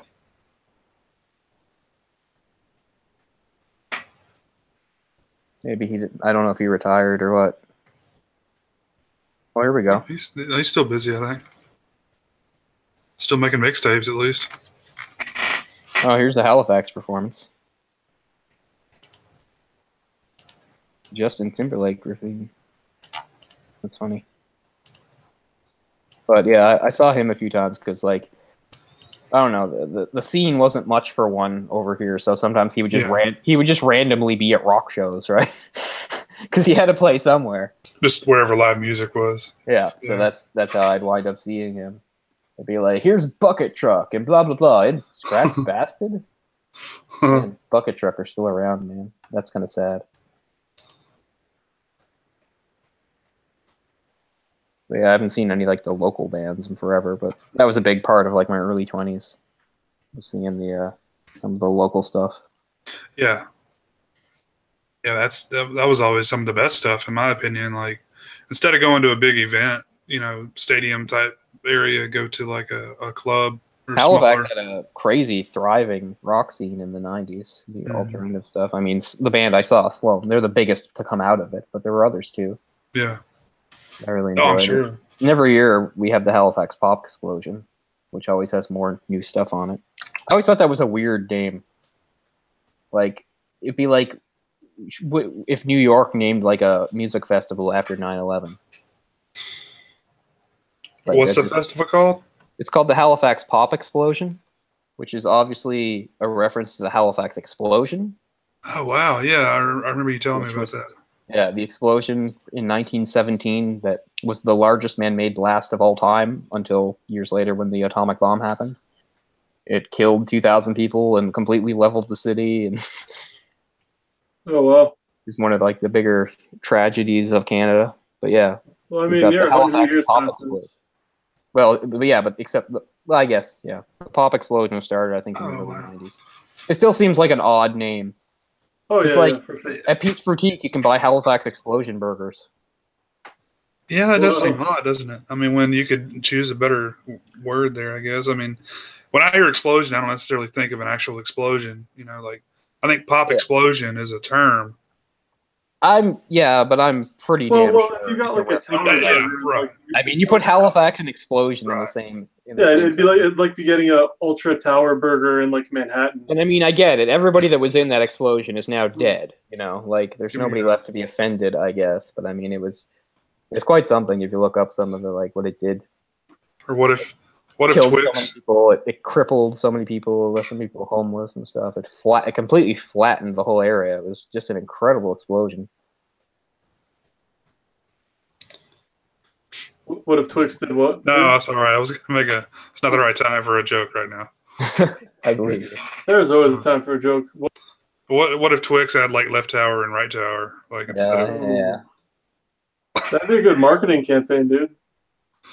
What tower are you? But I mean, it's funny though. I mean, enough people did like use that kind of thing to like. Nobody used it more than Giuliani, of course. It made him a superhero. He was the mayor when it happened. So like for the next like 10 years, all he did was like, remember 9/11? Remember 9/11? I was a hero. I'm amazing. You can't really blame him. I mean, it's play your cards, I know, but I mean, it's still cashing in on a I know like, a lot he would of have like speaking engagements where he'd get paid like $100,000 just so that he could like blab about his leadership. Dude, I've talked to you a lot, and I know a lot about world history. I've never heard of the Halifax explosion until tonight. Never in my life. Yeah, you should look it up. It's got a lot of interesting facts. And like I said, it's true. World's largest man-made explosion at the time. Because one of the ships was actually full of explosives, right? Yeah, two ships collided. Oh. That's crazy. I think it was a French ship and a Norwegian ship or something like that. Was it the largest until the two bombs in World War II? Yeah, or until the atomic bomb was tested or whatever, right? Until the first atomic bomb, whatever the first atomic explosion was. Yeah. Equivalent to roughly 2.9 kilotons of TNT. It was insane. Like there were like giant anchors in the harbor that like got dredged up from the bottom of the harbor and flew like miles. Oh wow. Yeah. There's a whole thing. I know a lot about it because there's a whole thing in the museum down in the water and stuff. And it's cool too. It's got like audio files from people that were actually there at the time and stuff. It's crazy. That's why actually Halifax has like a good relationship with the city of Boston, because Boston sent us a bunch of help by train. That's why every Christmas we send them the big Christmas tree that they put up in Boston is from Halifax. Well, from Nova Scotia. We send it to them every year to say thank you. Cool. Which is kind of cool. What's funny, I watched like it's not funny the subject matter itself, but I watched this thing about nukes, and it's like after the 2 bombs were dropped in like World War II, it was just basically up until the Cold War and even after, and basically until now, it's just like a dick measuring contest between us and Russia, and like we just mutually assured destruction. Yeah, we would just like just do bombs off in like the Pacific and shit, and like in New Mexico, and then they dropped the big one, the SAR. The SAR, yeah, that like fucking leveled like a million fucking Coca-Cola bears or some shit. Bikini Atoll. Yeah. Stuff like that. But what was I gonna say? Yeah, and like it was also I mean, there's never a good time for a devastating explosion that kills people, but like immediately after it happened, Halifax was hit by like a massive blizzard. So yeah, it was a pretty awful time. It shattered every window for like, I don't know, like 25 miles. Wow, like, dude. There was no glass in Halifax. Like, it was all gone. 25 miles? Wow. Something crazy like that. It was just like, yeah, there was just no glass. Like, every single glass surface just shattered. Went into some people's faces and their eyes and stuff. You know, just every horrible thing you can imagine. Because some people did survive it. Dude, Massachusetts gave $750,000 back then in the 1910s. I know. Holy shit. It's like what, like $5 million or? It's $500 million today. Holy shit! I was gonna say 50. Yeah. But yeah, they helped. They sent aid by train and stuff like that. That's crazy, man. The Public Gardens gates are also from Boston, although I don't think it's related. That's why they say Public Gardens and not Halifax Public Gardens, because they were at the bottom they have the Boston Christmas tree. Yeah, it's pretty cool. But yeah, it's quite fascinating. You know, they did make a made-for-TV movie of it a few years ago called Shattered. Did it have Steven Seagal? No. Well, my uncle is in it at some point. There's a bomb! Let me fucking eat this donut quick! Steven Seagal as Vince Coleman. Vince Coleman, it's probably easier just to show you. Hold on. Vince Coleman was a guy who was credited as like a hero because there was actually another train that was coming through the area that he managed to contact and divert with using what the hell is it called, the telegraph or whatever. So I think I've showed you guys these things before, but anyway.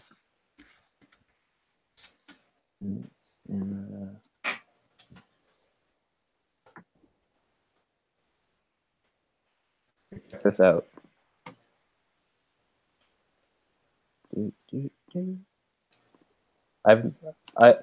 This was another part of TV in the early 90s for me.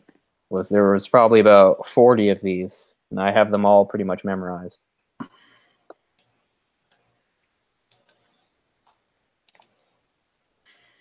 I'm just watching the Scratch Bastard. Yeah. I guess he was pretty good, I guess. He was popular.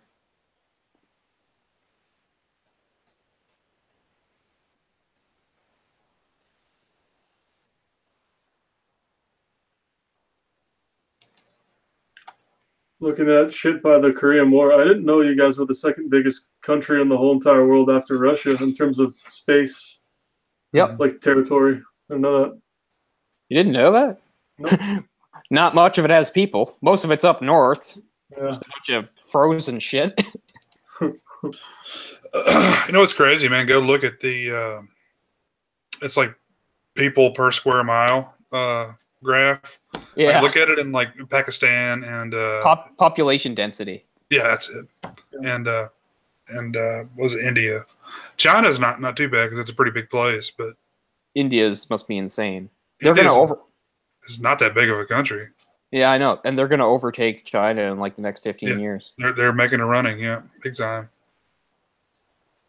It's like, you know, there are people on top of people there. Yeah, parts of China too, though. Yeah. Yeah, China's got some. The most densely populated place on the planet is Hong Kong. I mean, I know I'm a fat guy saying this, but it's just crazy when you live in a country where there's so many people that you have to limit their kids, A, and B, we're over here in North America with like boatloads and boatloads of food. And like, we're just like, okay, if you don't build any more nukes, we'll give you a lot of wheat and corn. How do you feel about that? How do you feel?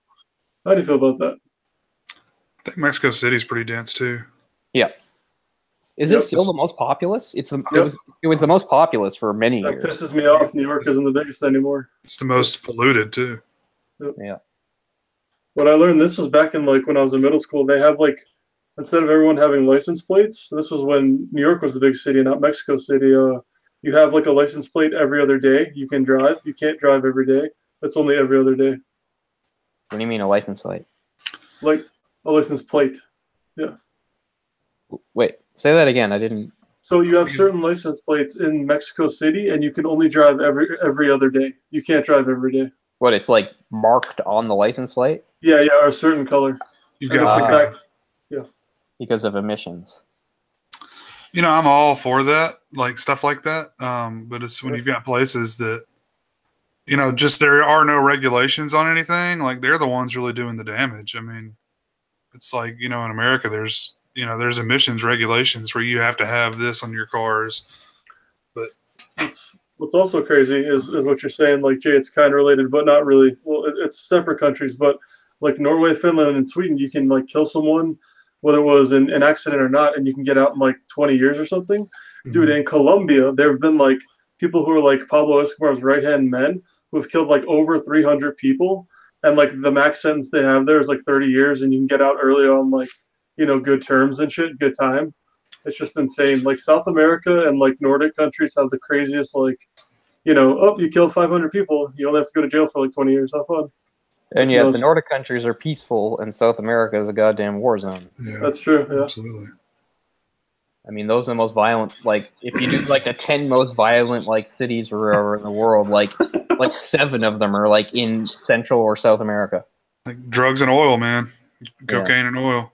Like you go to like a place like Ecuador or something, and like it's like half ruled by like the government and half ruled by just like criminals.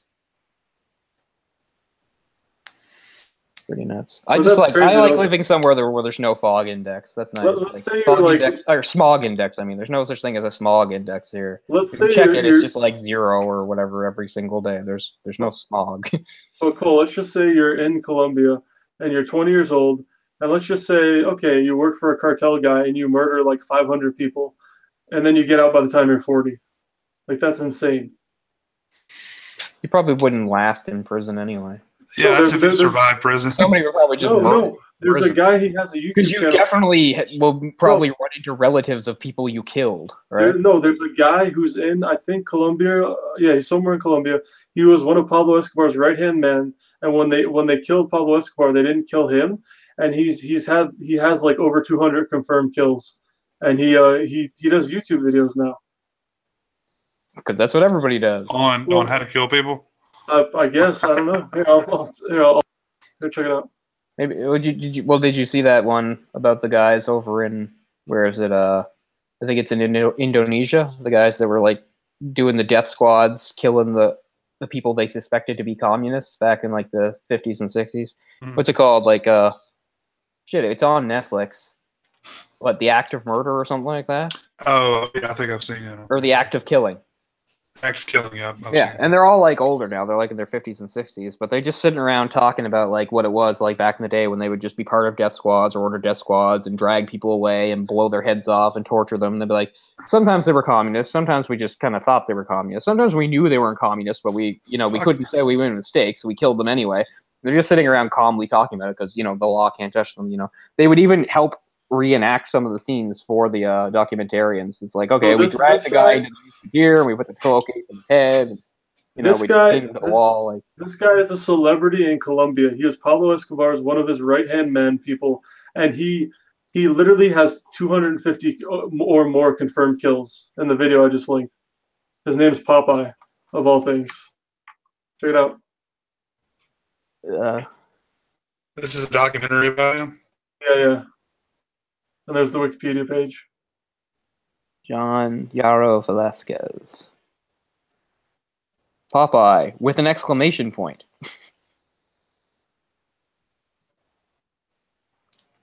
Makes you wonder though, even if those people were communists. I mean, this is interesting. He was identified as a medium level hitman. If he's medium level and he killed 250 people, what the hell's high level?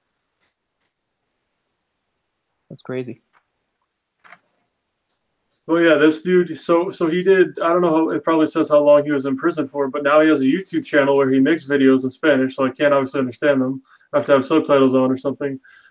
And then he's like a celebrity in Colombia. I think he lives in Bogota or something, one of those Colombian cities.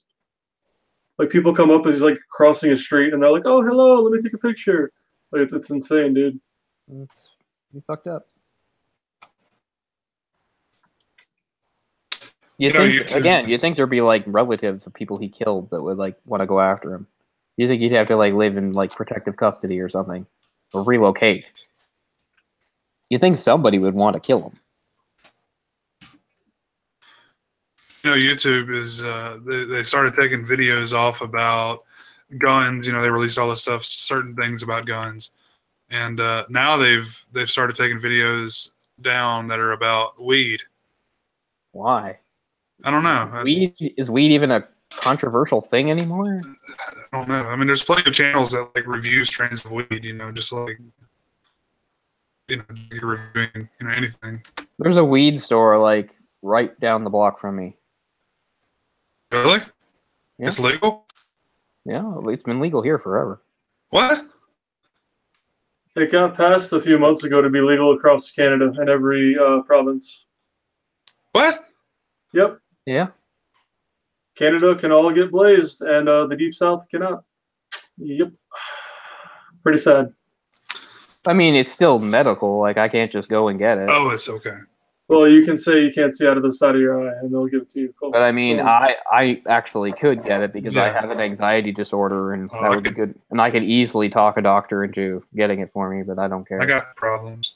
I don't even know what it's been on a federal level here, but on a state level, I don't even know what states actually have it legalized. There's probably a Wikipedia page or something that says which ones are. But I know my. Good. No, I was going to say they keep saying they're going to appeal that on the federal level, but California is 100% legal. Washington, Colorado, Maine. Maine is. Yep, Maine. It was a year or two ago. They passed it. Yep. What the fuck is going on here? Yep. Everybody's so lucky. I'm gonna actually just look and see like what states have it.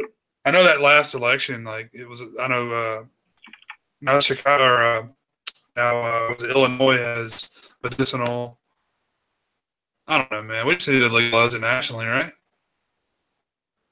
Yeah, that would be a good solution. That's something that's a kind of annoying. We do it too, but not to the same extent that Americans do it, and that you have all of these different regulations for different states. It just seems.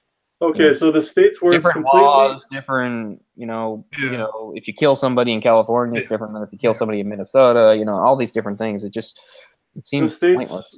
The states where it's completely legal, not only for medical use, but just in general: Alaska, California, Oregon, Washington, Nevada, Colorado, Vermont, Massachusetts, and Maine. That's it. Wow. Yep. You guys are getting turned. No, both of y'all suck. Fuck all that. Man, I'm pissed off now. But for medical purposes, if you look at the link I gave you, it's you can go to Florida, Jay. You don't want to really live in Missouri, but yeah. It's legalized in Florida? Yep, for medical. That's a step in the right direction. Yep. But I mean, it's been decriminalized here for years. We finally got decriminalized. Like, they decriminalized it, like, must have been, like, at least 10 years ago. I mean, you still go to jail if you have it, though, so I don't really understand what that means. When they decriminalized it here, you didn't go to jail, they just took it. Oh, shit. If they caught you with it, they'd take it away. And that was it. Maybe you got a fine, I can't remember. But anyway, that doesn't matter now. Now they don't do any of that.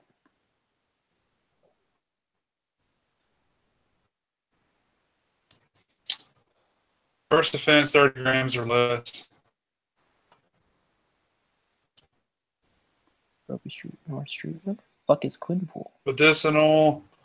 What do we have? We got fucking stupid shit oil crap. We've got CBD oil. It explains why all these stupid gummies are got CDB oil in it everywhere.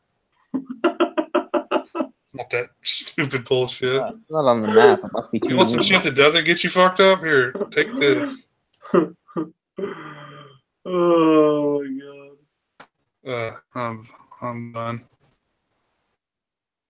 I forgot where's that cunt right now too. He's not gonna allow that shit.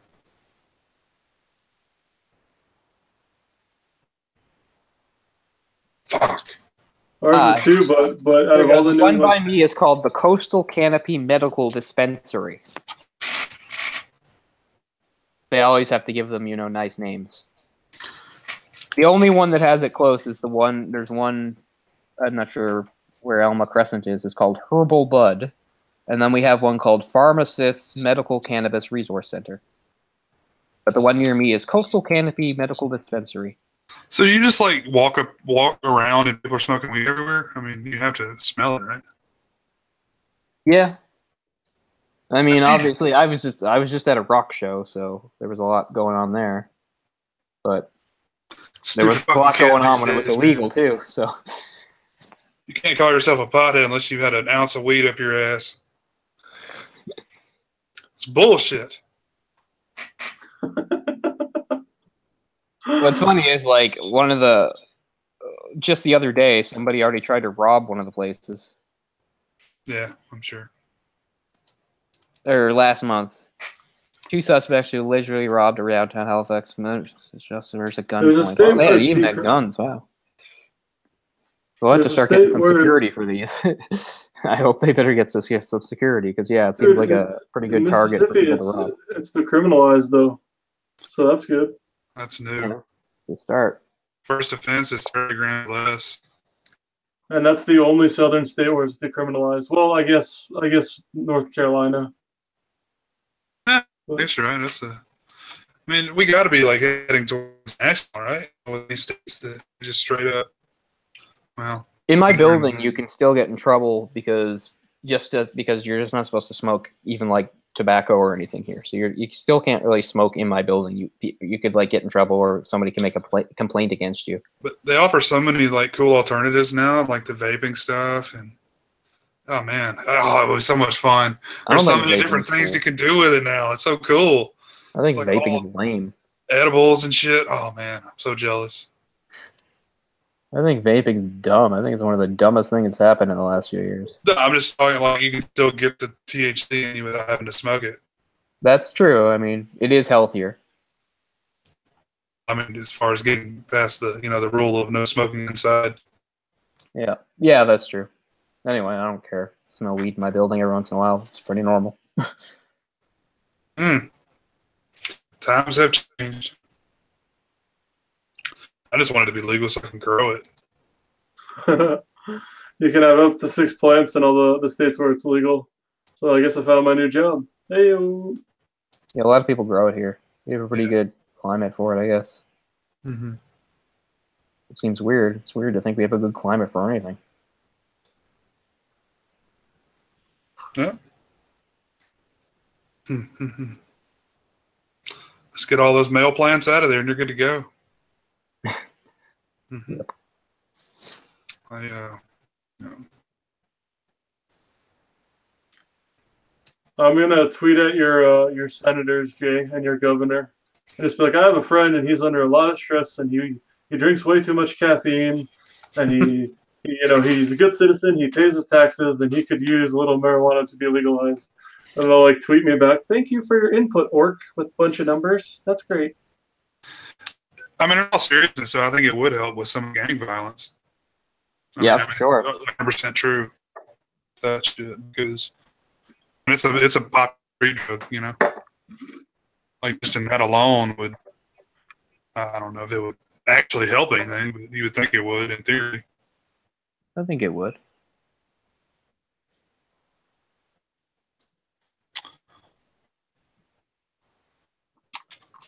think I'm gonna wrap up, just because it's kind of late here. I'm not tired, but I don't want to go to bed too late and fuck everything up for myself. But I'm glad we got to do this. Yeah. But you got a video on your channel. Yeah. It'll motivate me, I hope. What sucks is I've been back for a while, but I haven't gotten any of my new comics yet. It's the stupidest thing, because so my debit card, they don't use anymore because they're updating it to like the one with the flash, which is fine. But the stupid thing is, technically my branch of bank is not here. It's back in my hometown in Sydney. So they can't just do it to me. They have to send it up to me. And what's really annoying is I was just in Sydney and I used it to cash a few checks and they didn't say shit to me. They didn't say, oh, hey, we're switching cards. So I have to wait for them to mail it to me. So I've been cut off from my money kind of, unless I go to the bank and withdraw some, which I did. But anyway, the whole thing is it's caused a delay in me getting my comics, which is driving me nuts. But yeah, some good comic stuff to talk about. So stop reading comics and buy weed, dude, and then smoke on the show. Real fat blunt. That's not productive. Who could rip the fattest cloud? You or Mike? Come on, dude. Definitely me. Ooh, challenge. Mike doesn't have the stamina anymore. I could take him out. All of his sacs in his lungs are just completely just fucking. I'm sure he could outdrink me. He could outdrink me, I'm sure, but I doubt he could outsmoke me. I think I could outsmoke and outdrink everybody on the show. Probably. I could outdrink soda anyone on the show, not beer though. I don't like beer. Beer's I can stay awake longer than anyone on the show. Yeah. Bullshit. If I'm able to sit, Cole, I can stay up longer than you. My record is 80 hours. Yeah, I mean, I haven't even come close to 50 in years, but I mean, that's because I wasn't trying to. But I mean, all I have to do is not take my pills, and I can stay up for days. It's not fun, but I can do it. But I mean, the last few years, the latest I stayed up was maybe about 42. I've done maybe like 70 with Adderall. Yeah, I never did 80, that's for sure. And I was hallucinating at that point, too. Yeah, I would have been losing my mind. I can remember being up for like, what was it? It was like somewhere into like the second half of the third day. And I'm out in public and it's just... Recently, the most... You don't even feel like you're alive. Like, I'm walking around, I'm looking at all these people, I'm like, is this real? You feel like you're in a cloud, or at least I do, almost. Like, you're just... Yeah. Everything's so bright. I mean, you could even get that just from staying up one day, because I experience that on the regular. You know, it's always a weird feeling. You're walking around and everything feels extra bright and sort of loose and stuff, and you're looking at all these people and you realize they all just got up a little while ago, but you haven't. You're still going. You know. Yeah, 24 to 30 hours. I do a lot recently, like you said. Oh yeah, I do that. Oh, I do that all the fucking time. I stayed up for 80, like no micro naps, and I literally slept for 24, like straight. I can believe it. And I took the biggest piss when I woke up. Holy fuck. That's two things about my body that's weird. Like, if I stay up for like 2 days or whatever, and then I finally crash and take my pills and go to bed, I probably don't even sleep more than 12 hours. And let's say I haven't eaten in 2 or 3 days. When I eat, I can't eat a big meal. Like, I can be hungry, but my stomach just can't do it. Like, I don't understand. Like, I'd be like, oh, I haven't eaten forever. It's time to eat. And then I'd get halfway through the meal. I'm like, I'm done. Well, I still don't understand, because I know the health thing you have going on, that like makes it so you don't want to eat all the time. But like when you literally go 24 hours and you're like, hey, Oric, maybe I should eat something. Like, dude, you know how much I would love to have that problem? And one of the pills you're on makes it so you want to eat. Like, how the fuck do you do it? I have no idea. You know, I don't know. And it's not like some of it is will, but a lot of it just like it is. And like I said, I often just sort of forget. Like, my body doesn't tell me, and then I forget. And then I'm like, oh, it's 11 o'clock at night. I didn't eat today. That's weird. You know, like, my body doesn't cue me into it sometimes. And other times if it does, yeah, like, let's say it's one of those nights, it's really late, and I realize I didn't eat it, but I should really eat before going to bed. And I'm like, I'm just too lazy to. Like, I don't want to bother. I'm just going to go to bed. I'll deal with eating tomorrow. And the funny thing is, I'll go to bed hungry, and then I'll wake up feeling fine. 12 hours goes by, and there's like a bag of Fritos next to me. That shit's gone in like... Yeah, well, I mean, I have impulse control issues too, just with different things. So everybody has their weaknesses. What's that? What? That's one of the grabbing women's asses. That's one of your compulsions. Well, that's too specific, but I would have said yes. If your main weakness is like food, my main weakness is women. I mean, but not in that way. No, I'm loose not, women. I'm not a grabber, but I mean, you're a serial flasher. Yeah, that's my thing. Yeah. His main weakness. I like flashing them and showing them when I'm flaccid. They don't deserve to see it when it's erect. Exactly. So, have you guys been getting speaking of that, a lot of, just recently, every once in a while, you know how commercials run in cycles. It's been a long time, but now, once again, I'm getting commercials for Viagra. And it has this guy who's like just this bald guy with a beard, and he's like standing in line at a pharmacy. He's like, oh, I want to get Viagra. And everybody looks at him, he's just like, sorry, I'm just really happy. I always love asking for Viagra. And he's just like, I just like saying the word Viagra. And like, I get it. They're trying to like normalize it, make it it be like, you're not a fucking loser if you need Viagra. But it's just weird that they're using this guy because it's like nobody's having sex with him. So what? He just likes getting boners? He just likes having a... I just like walking around stiff all day, you know? That's my thing. I mean, if a lady would help me with it, that'd be great. But I'm a fucking bald moron on TV blabbing about being impotent, so I don't really see how that's gonna reel them in. Yeah. No, I have not seen that. That is interesting. Yeah. It's. I know it just recently got to where there's a generic version for it. So yeah, I think people's insurance may actually be paying for it now. I mean, it's a big bonus. I mean, if there's such thing as karma, that's going to happen to me. Because I'll admit, there's two things I really make fun of, and he's both in that video. I make fun of guys that are going bald, they're bald, and I make fun of guys that are impotent. So I totally deserve that to happen to me. Because I realize neither is their fault. They can't control it. And I'm being an asshole, like, you're not a man. Like, I get it. Bald fuck. Yeah, exactly. You're a bald fuck and you can't get it up. Exactly. Limp to me, that's like lower than scum, man. Yeah, I mean, there's pills for both of those. Yeah, there's pills for both of those. I don't know. Like I said, I'm on the cusp. Middle age isn't too far away. Maybe it'll hit me like a truck. Who knows? Hopefully not. I like your sexy hair, Cole. Exactly. That's why I got to get some while I can. I wouldn't think so, man. Most guys. Again, why women are a big. You always hear like most guys like, oh man, I started losing it in droves like in my early 20s or whatever. Oh yeah, I'm not worried about the hair thing now. I've got really thick hair. It's always the guy who has a full... when it gets long. It's very thick to the point that it's annoying, but I am thankful for it, of course.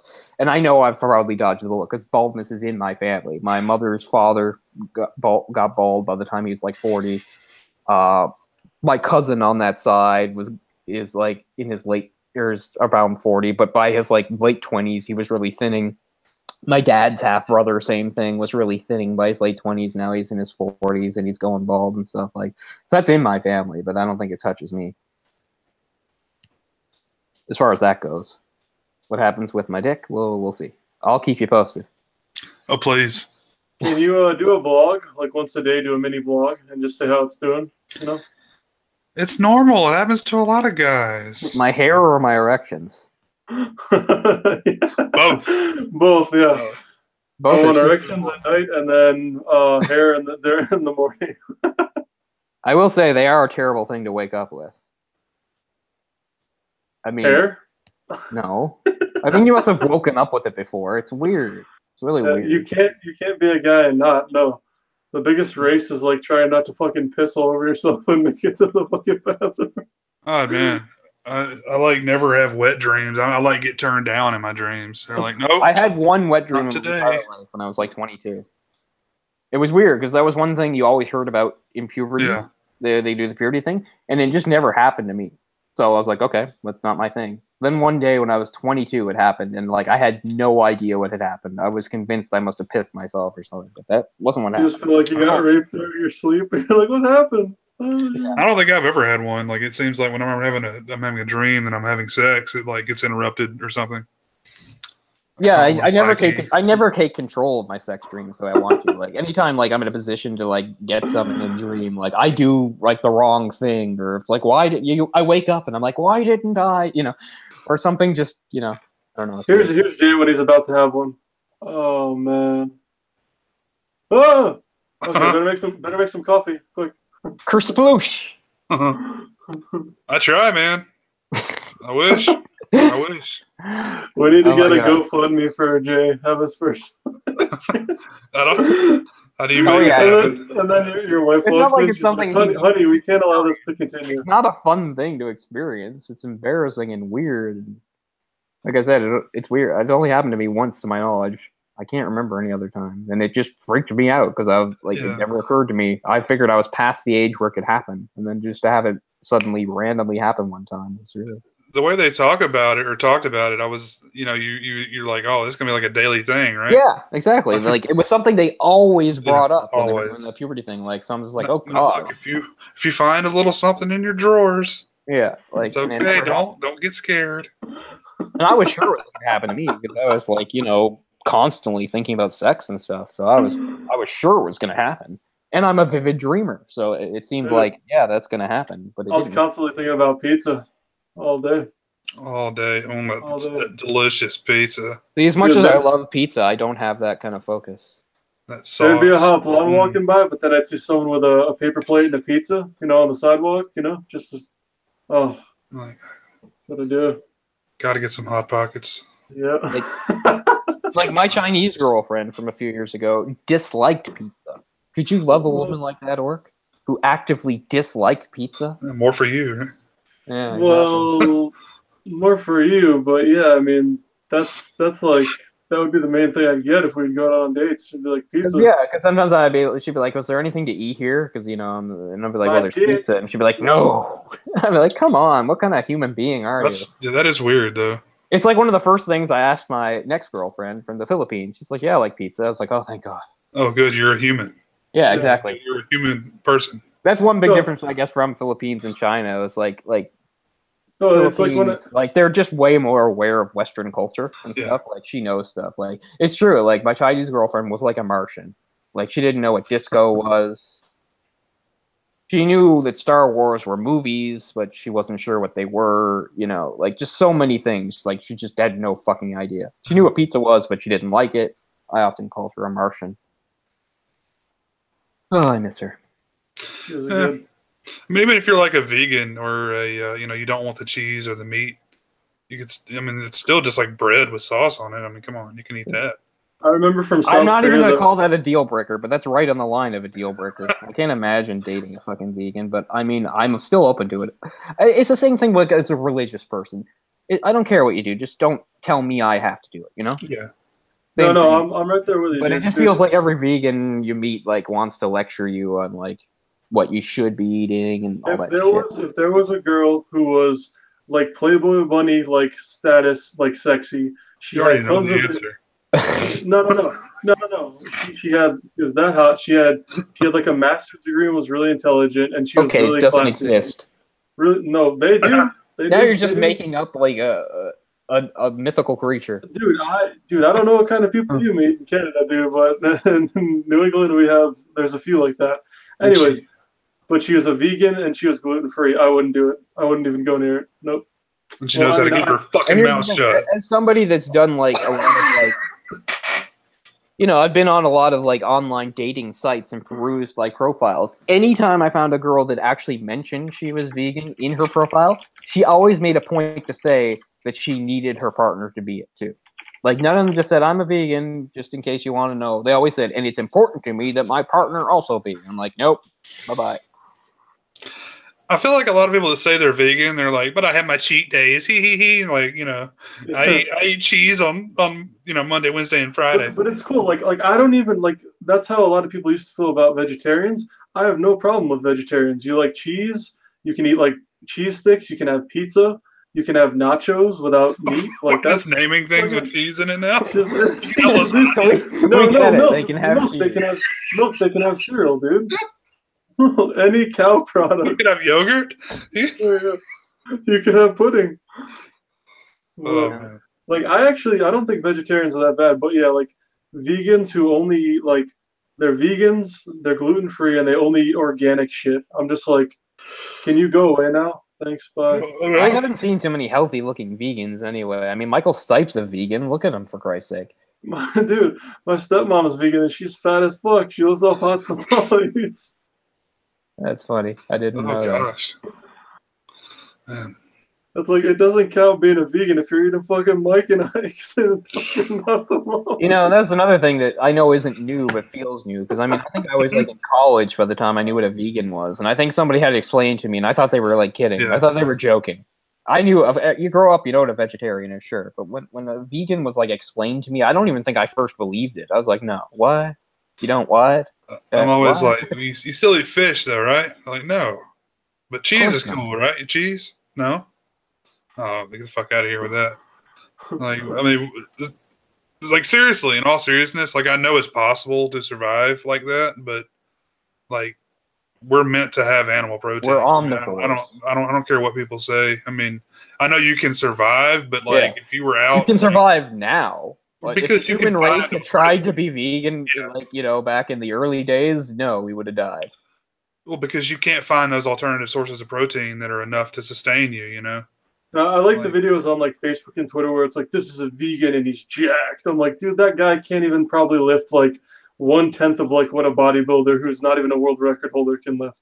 Just some skinny dude. He's like, yeah, I eat plants and shit, and I have like no muscle at all. I think Nate Diaz is a vegan. I think you're right. I think I may have heard that before. But I think that's just part of being lazy for him. Part of being a pothead. He's just like eats Doritos all day. Yeah, it's just like, Dave, what are you talking about? Fuck you. He's gonna fight GSP because it's stupid. Is he really? Yeah. Nate is? That's Nick got his ass kicked by his ass kicked. Nick already got his ass kicked, but now it's gonna be Nate. And you know why? I mean, not to get into a thing, but I mean, it makes no sense for like a serious MMA fan. But it's simple. It's like this will continue George's perfect comeback because he'll easily kill him. And even though Nate isn't even in the rankings and sucks now and will easily be killed by George, he'll just mouth off the whole time and build hype. Is it Nick or Nate? Well, one of them has crazy cardio, and Joe Rogan always mentions them. They both and do. he swear them out to like Alcatraz and but they don't use it to dodge, so it doesn't really matter. Their cardio doesn't matter much when by the 5th round they're always bloody as hell. No, but I mean to swim that kind out of cardio, don't like get yourself. I know, but to swim out to Alcatraz and swim back and then run like 10 miles straight, like that's like insane. Of course it's insane, but I'm just saying it doesn't save them from getting their asses kicked. Yeah, of course. They got that cardio from dodging bullets, son. Oh. Oh, I know. Nick talking to, you know what it's like to have a gun to your head, George? What the hell? We're competing in a sport here. What the fuck are you talking about? I'm from Canada. No, I don't know what that's like. No, he certainly doesn't. Although George, not being in Canada, but because in his early days he used to cross the border into the States, he would like ride a bus and stay in like half houses. So he knew something about sketchiness, but that was in the U.S. just so he could learn some jiu-jitsu and stuff. But anyway, don't have time to go into it. But yeah, that fight's going to happen at some point. That's a stupid fight. It's a really stupid fight. I mean, for one, they're not even in the same weight class, are they? I mean, that's what they're saying. They're saying that George, who's never been lightweight before, will cut to 155. People say he can't do it. Oh, he's going to cut to 155. That's what they're saying. I bet you something else will happen down the line. Catch weight or something. That's what they're saying right now. It might as well be a catch weight. It's not for a belt. It's not for rankings. What's wrong with a catch weight? Why doesn't he fight someone harder than that? I mean, in all honesty, if it wants to be a big, money draw event. I don't know. Like I said, I guess they're just figuring that it just because it's George, it's a draw because him and because Nate will mouth off and do the thing. Why doesn't George just stay retired? I mean, he ended perfectly. He came back and did a great job. Got to give him credit. Yeah, I didn't even. I mean, that was a big risk fighting a middleweight. For I know that it was lucky timing because it was Bisping, but I mean, Bisping's still a lot bigger, and there was a guy with great cardio. I think a lot of people thought George would lose. He was at the top of his career too. I see it in the opposite way though. Like I don't know if you see it this way, but when people say, you should retire when you have this many Super Bowl rings or this many Stanley Cups, I say play until you literally can't play at all, or until like your mental or your physical health is in jeopardy. Because like let's say Pierre comes back, he makes like $250 million off of the fight and he loses. Who gives a shit? I mean, let's say again, that's legacy, right? Let's say Pierre comes back and loses 5 fights in a row and then quits forever. I mean, I would think that would play on him for the rest of his life. I mean, it wouldn't me. I mean, look at Chuck Liddell. Chuck Liddell was like the king of the mountain, and then he got knocked out like 4 times in a row. But all these guys, look at Frank Mir, man. He's a fucking joke. Yeah. He just got beaten by the old Russian. I mean, he's literally a joke. Okay, so that was a good fight. I enjoyed that fight. I watched it. But his legacy is fucked, but he's not undefeated like Mayweather, so who gives a shit in the first place? That's and true. over those 5 fights, he made $1 billion. Knocked me out all day. What's up? I guess it depends upon your attitude. I would care. I care about legacy. I doubt That's my thing. Like, I think it's great that Jaromir Jagr could play into his 40s, but I felt like he tainted his legacy by playing for like 6 more fucking teams. I have a hard time respecting a player that played for like 1 billion teams, you know? That's true, but like if it's Jagr could have retired having played just for the Penguins and the Capitals and the Rangers. That would have been good. But then he comes back from Russia, and he proves he can still play. But who does he play for? He plays for Philadelphia, Dallas, Boston, or not Boston. Or yes, Boston. Who else? There's at least one more in there that I'm missing. And then finally the Flames. Like that's stupid. But for like fighting, like MMA and boxing, literally unless you're undefeated and you have no professional fights where you have a loss. If you're old and you're getting your ass kicked for like 5 years and you make like $2 billion. Yeah, but nobody does that. Well, that's because no one makes it that long. Right. Mayweather's made like a few billion. I mean, he spends it all, but like, you know. Do you think he'll keep doing this until he does lose and then retire eventually? He's talking about fighting in MMA now. He's lost his mind. Well, but I would love to see that. I would love to see even if he did get his ass kicked by McGregor, which there's no chance Mayweather would have a shot in hell to like win that. They should have him fight that wrestler guy that sucks. But anyways, it's an MMA bout, so it's not boxing. CM Punk. He and CM Punk can fight. Yeah, but still, it's an MMA bout, and it's not boxing. So yes, he did lose, but it's not in boxing. So I think it might actually happen. And McGregor's gonna like choke him out in like 2 seconds. He'll just like yeah. He's gonna go fight McGregor in like a UFC fight now. Well, I don't know if it's McGregor, but he says that that he's already training MMA. Oh man, Dana White would love that. Of course he would. Jizzing already, man, at the money he can make off of that. Every idiot in the world's gonna get that on pay-per-view for $79.99. How much? Watched that on free for the. Actually, the only pay-per-view I ever got was George's comeback fight. And what was good about that was all the other fights were actually good. Like, if I was ever going to overpay and, like, just be an idiot and do that, like, it was a great night of, like, tons of good fights and finishes. Like, I was really lucky. USD, wasn't McGregor and Mayweather like $100 for the pay-per-view? It was a lot. It was like 120, I think. Oh, my God. Wow. Because that's when I just had Sports Center open. Boxing. I just had like sports websites open and I was just waiting for the results. And I remember they had to like postpone it by an hour. I watched most of it. It was kind of choppy when I watched it. When I came in, like McGregor had won like the first 4 rounds, which most people say like it was just Mayweather letting him do it. They had to postpone it by an hour though because there are so many people buying the pay-per-view that it took place like an hour later than it was started to. Like the start time was supposed to take place. As dumb as it was, I guess it helped boxing. I mean, who gives a shit about boxing? I think that probably helped it a lot. They ruined boxing. The fighters ruined boxing. Boxing's just too convoluted for me. It's these guys sitting on belts, and there being so many different belts. That's what I mean. There's so many different belts. There's nothing to unify any of it. It's like this guy's champion of the world, that guy's champion of the world. There's 6 million weight classes. Like every time they show like free boxing on TV, it's like this guy versus this guy. He's 26-0. He's 19-0. I'm like, I haven't heard of either of them. They both have like amazing supposed records, but I guess it's because they fought a bunch of nobodies. Like I never have any idea who I'm supposed to think is good. I'm not into boxing anyway. It's just too limited. I can't figure out fighting without like using your feet. I mean, I like it. I just, it's not a market for it anymore. I don't think the way they've ruined it, and they allowed MMA to come in and basically take a good bit of their market share. What's weird is in North America, boxing is still somewhat popular. MMA is popular, and in between, kickboxing isn't popular at all. And yet, it's the one I like the best. Dude, in America, boxing is still decently big, But in Central and South America, oh my fucking God, it's massive. Mexico and Argentina, holy shit. Pretty much every guy in their 20s in that country is trying to be a boxer. Or a soccer player. It's like who's going to run their country? Who's going to, have the other jobs? Fuck that. The cartel will run the country. Apparently so, because they're just, I'm going to be a boxer. I'm going to be a boxer. Canelo gets off of a plane and all of Mexico, they're like, we love you. Pay for a building. Yeah. All right, hey, see you later. I'm going to somewhere where I won't get murdered in my sleep. Is Manny Pacquiao going to fight anybody anymore? Or is he finished for good?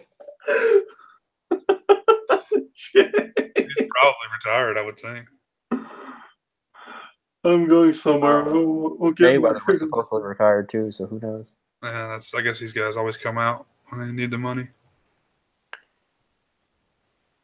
Mayweather's such a terrible human being. I totally agree. He's like worst case scenario for someone to have that kind of money. Just like really awful. I mean, there's plenty of athletes that I personally dislike. I'm like, he's an asshole or whatever like that. But I don't think they're necessarily a terrible human being. I think he's just a terrible human being. I think Ork said he can't even read. Probably not. Yeah, his reading level is like 4th grade. So like a radio station was trolling him, and people were trolling him on like Instagram and Twitter. And they're like, ha ha ha, you can't read, and you're this world championship, and you're illiterate, and you're a fucking retard. And then he goes, hey, read this, and he holds up a $500 million check, and he goes like this, right? And that was his response. And I was like, they both have good points, but that's a good comeback. Good point, but it doesn't actually win the argument, does it? So what, right?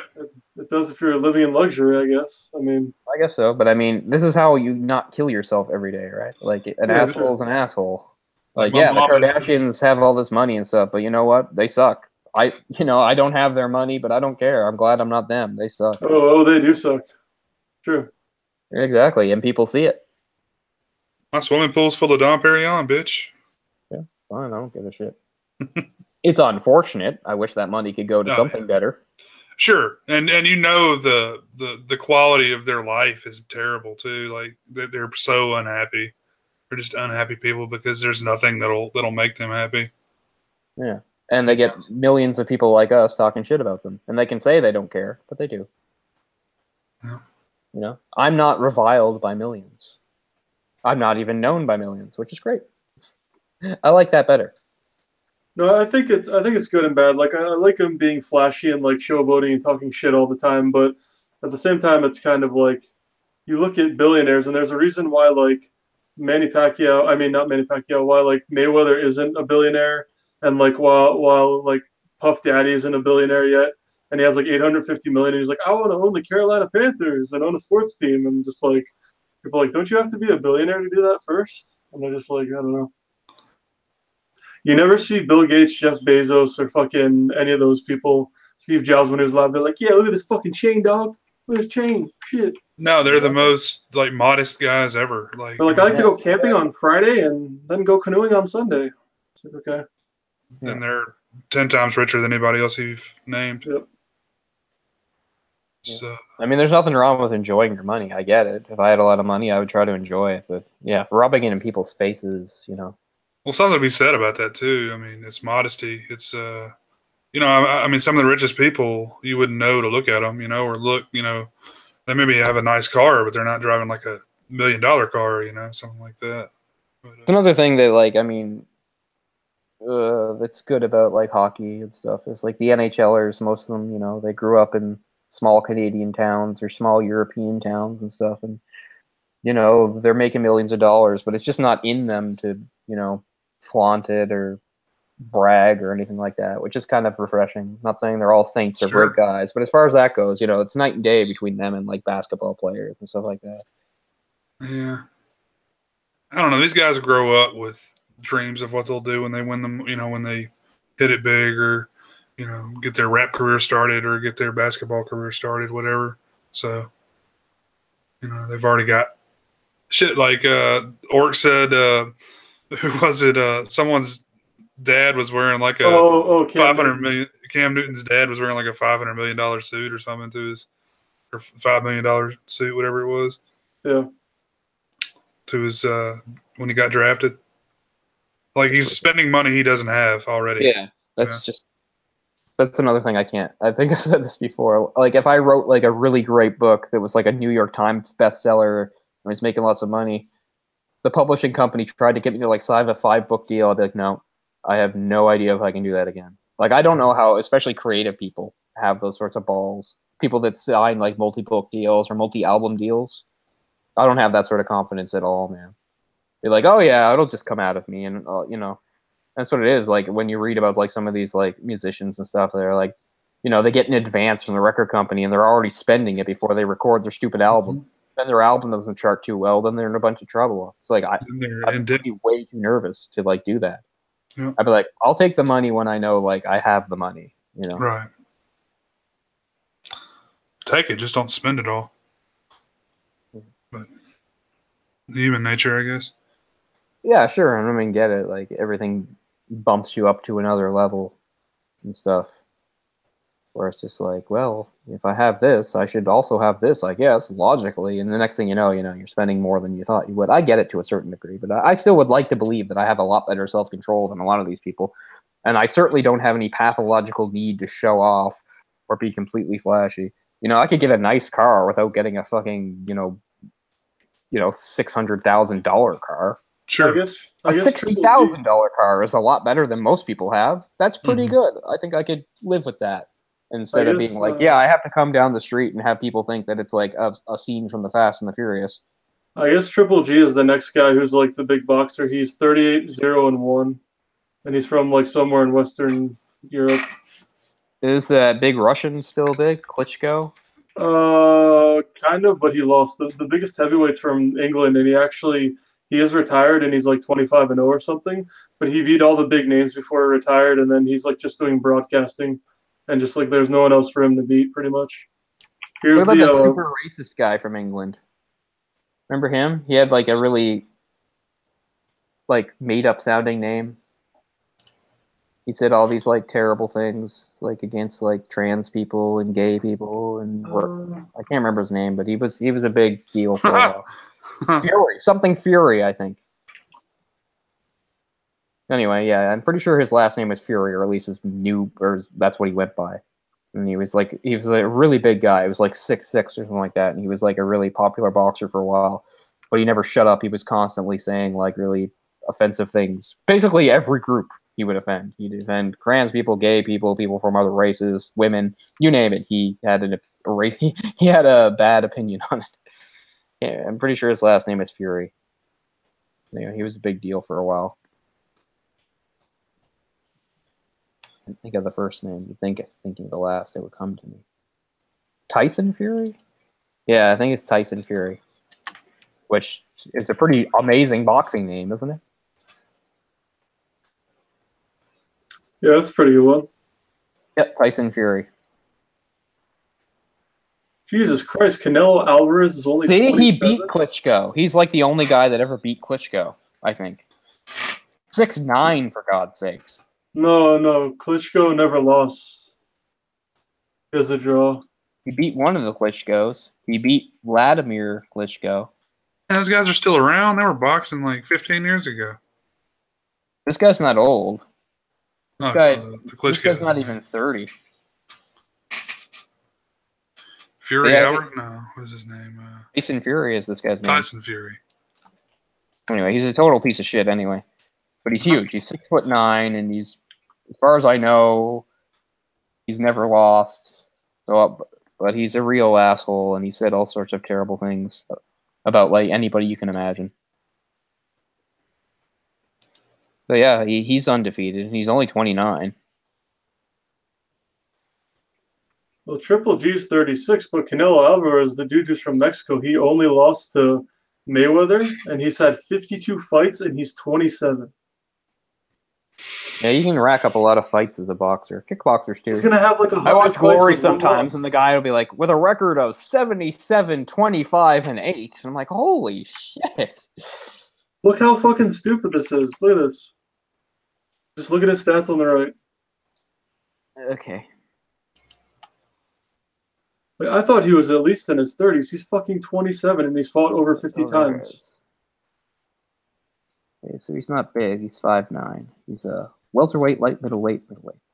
He box like how's that a middleweight? I don't understand boxing crafts at all. Anyway.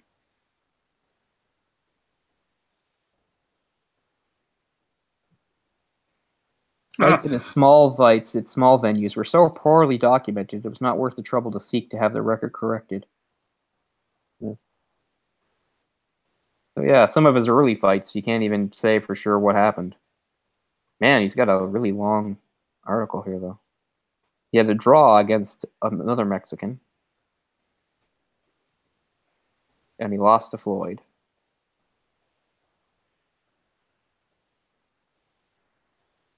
Anyway. 2013, he was fined 3,000 pounds for calling fellow boxer David Price and Tony gay lovers. Gay lovers. Yeah, he would often I don't know if it was YouTube or whatever. He'd just go on and rant. That's pretty funny though. Yeah, that's not nearly that bad, really. But he said really mean, terrible things. That's really not that big of a deal, I don't think. When he was in Madison Square Garden, he said he would hang his own sister if she was promiscuous. There you go. Is that okay? He said all sorts of things about all sorts of people in groups. The Wikipedia doesn't even have half of it. It was just a normal thing for him to get in front of his webcam and start ranting about stuff. He said a bunch of Jewish stuff too. See? Anti-Jewish. You name a group and he's offended them or attacked them or whatever. I guess he thinks since he's 6'9" and can beat people up, he can say whatever he wants. That's still pretty funny. I mean, technically he can. Freedom of speech and all that, but I don't know. You're not going to have many friends. What did you say? Gay lovers? Is that what you said? Yeah. Fury voicing opposition to transgenderism and also bestiality.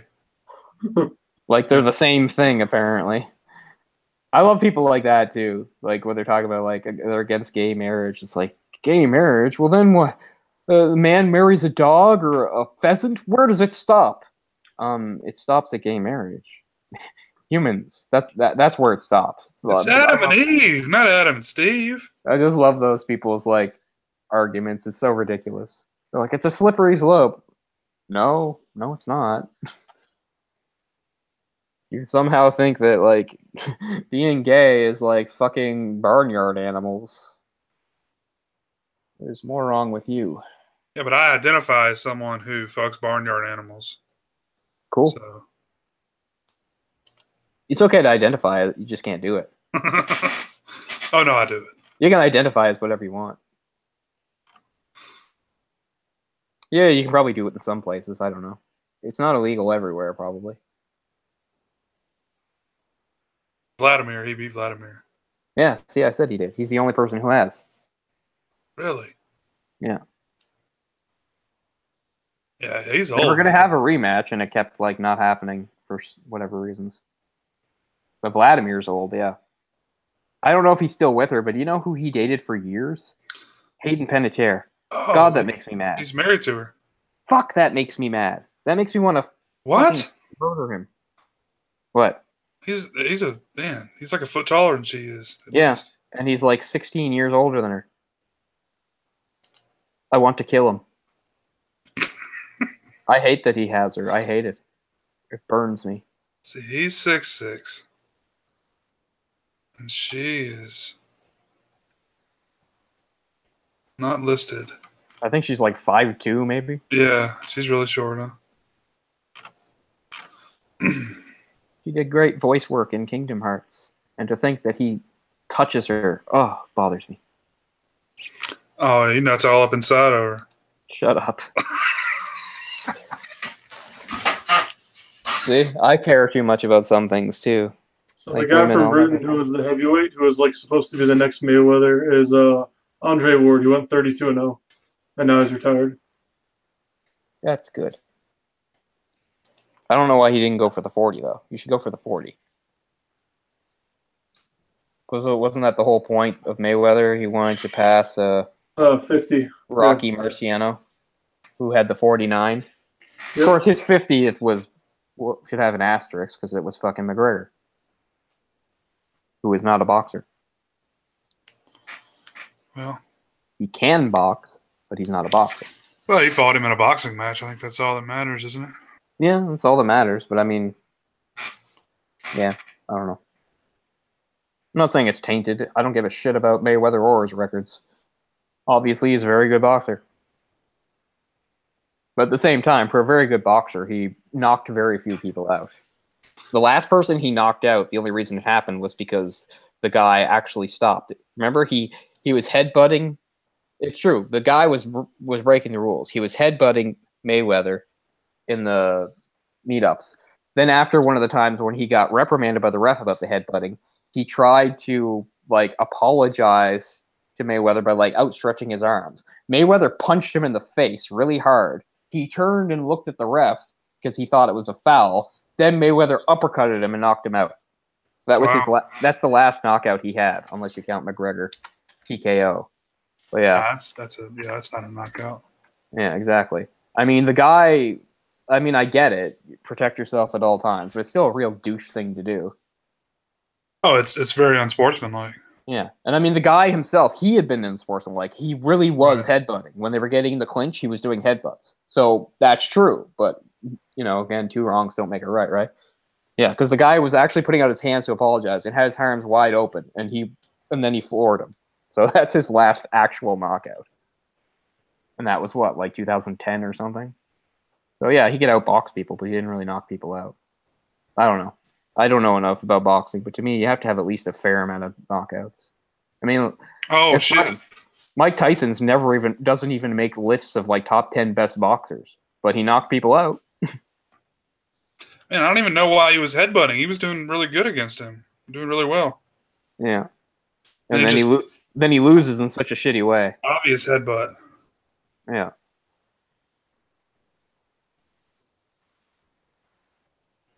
But sportsmanlike? Yeah, that's not Mayweather.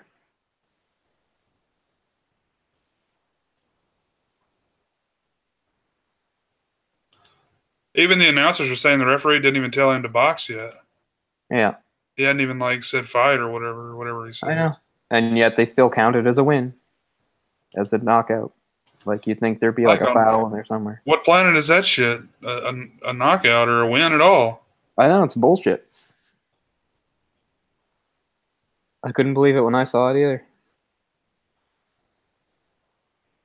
Because like I read it first, and then watching it, it's even worse than how it's described when you read it. The ref's not even watching the fight. He's looking over at the judges on the sidelines. Yeah. That's some bullshit. Good job, Floyd. Okay, now I really do have to shut this down because it's pretty late. But I'm pissed very off good now. talking with. What's that? I'm pissed off. Talking about Mayweather, all you guys have. I know. You gotta channel that energy into something good. And if anybody is still watching, that's really awesome of you guys. Thanks a lot, guys. We're gonna stop it here, but Jay and I will be back next week, and I think there is another Sausage Factory. Anyway, there'll be more content to come for sure. And I'm sure we'll do another informal gathering like this again sometime soon, because as the summer comes up, we like to do those sorts of things. We'll let you know, peace out, go smoke some legal weed or whatever. Or don't. Or don't. That's what I'm going to do. Yeah, leave some for Jay. Yeah. He identifies. I identify as a weed smoker. Come on, help me out. As a pothead. You have to respect his right. I think that's a good enough note to go out on. See you guys. Peace. There's more than two genders.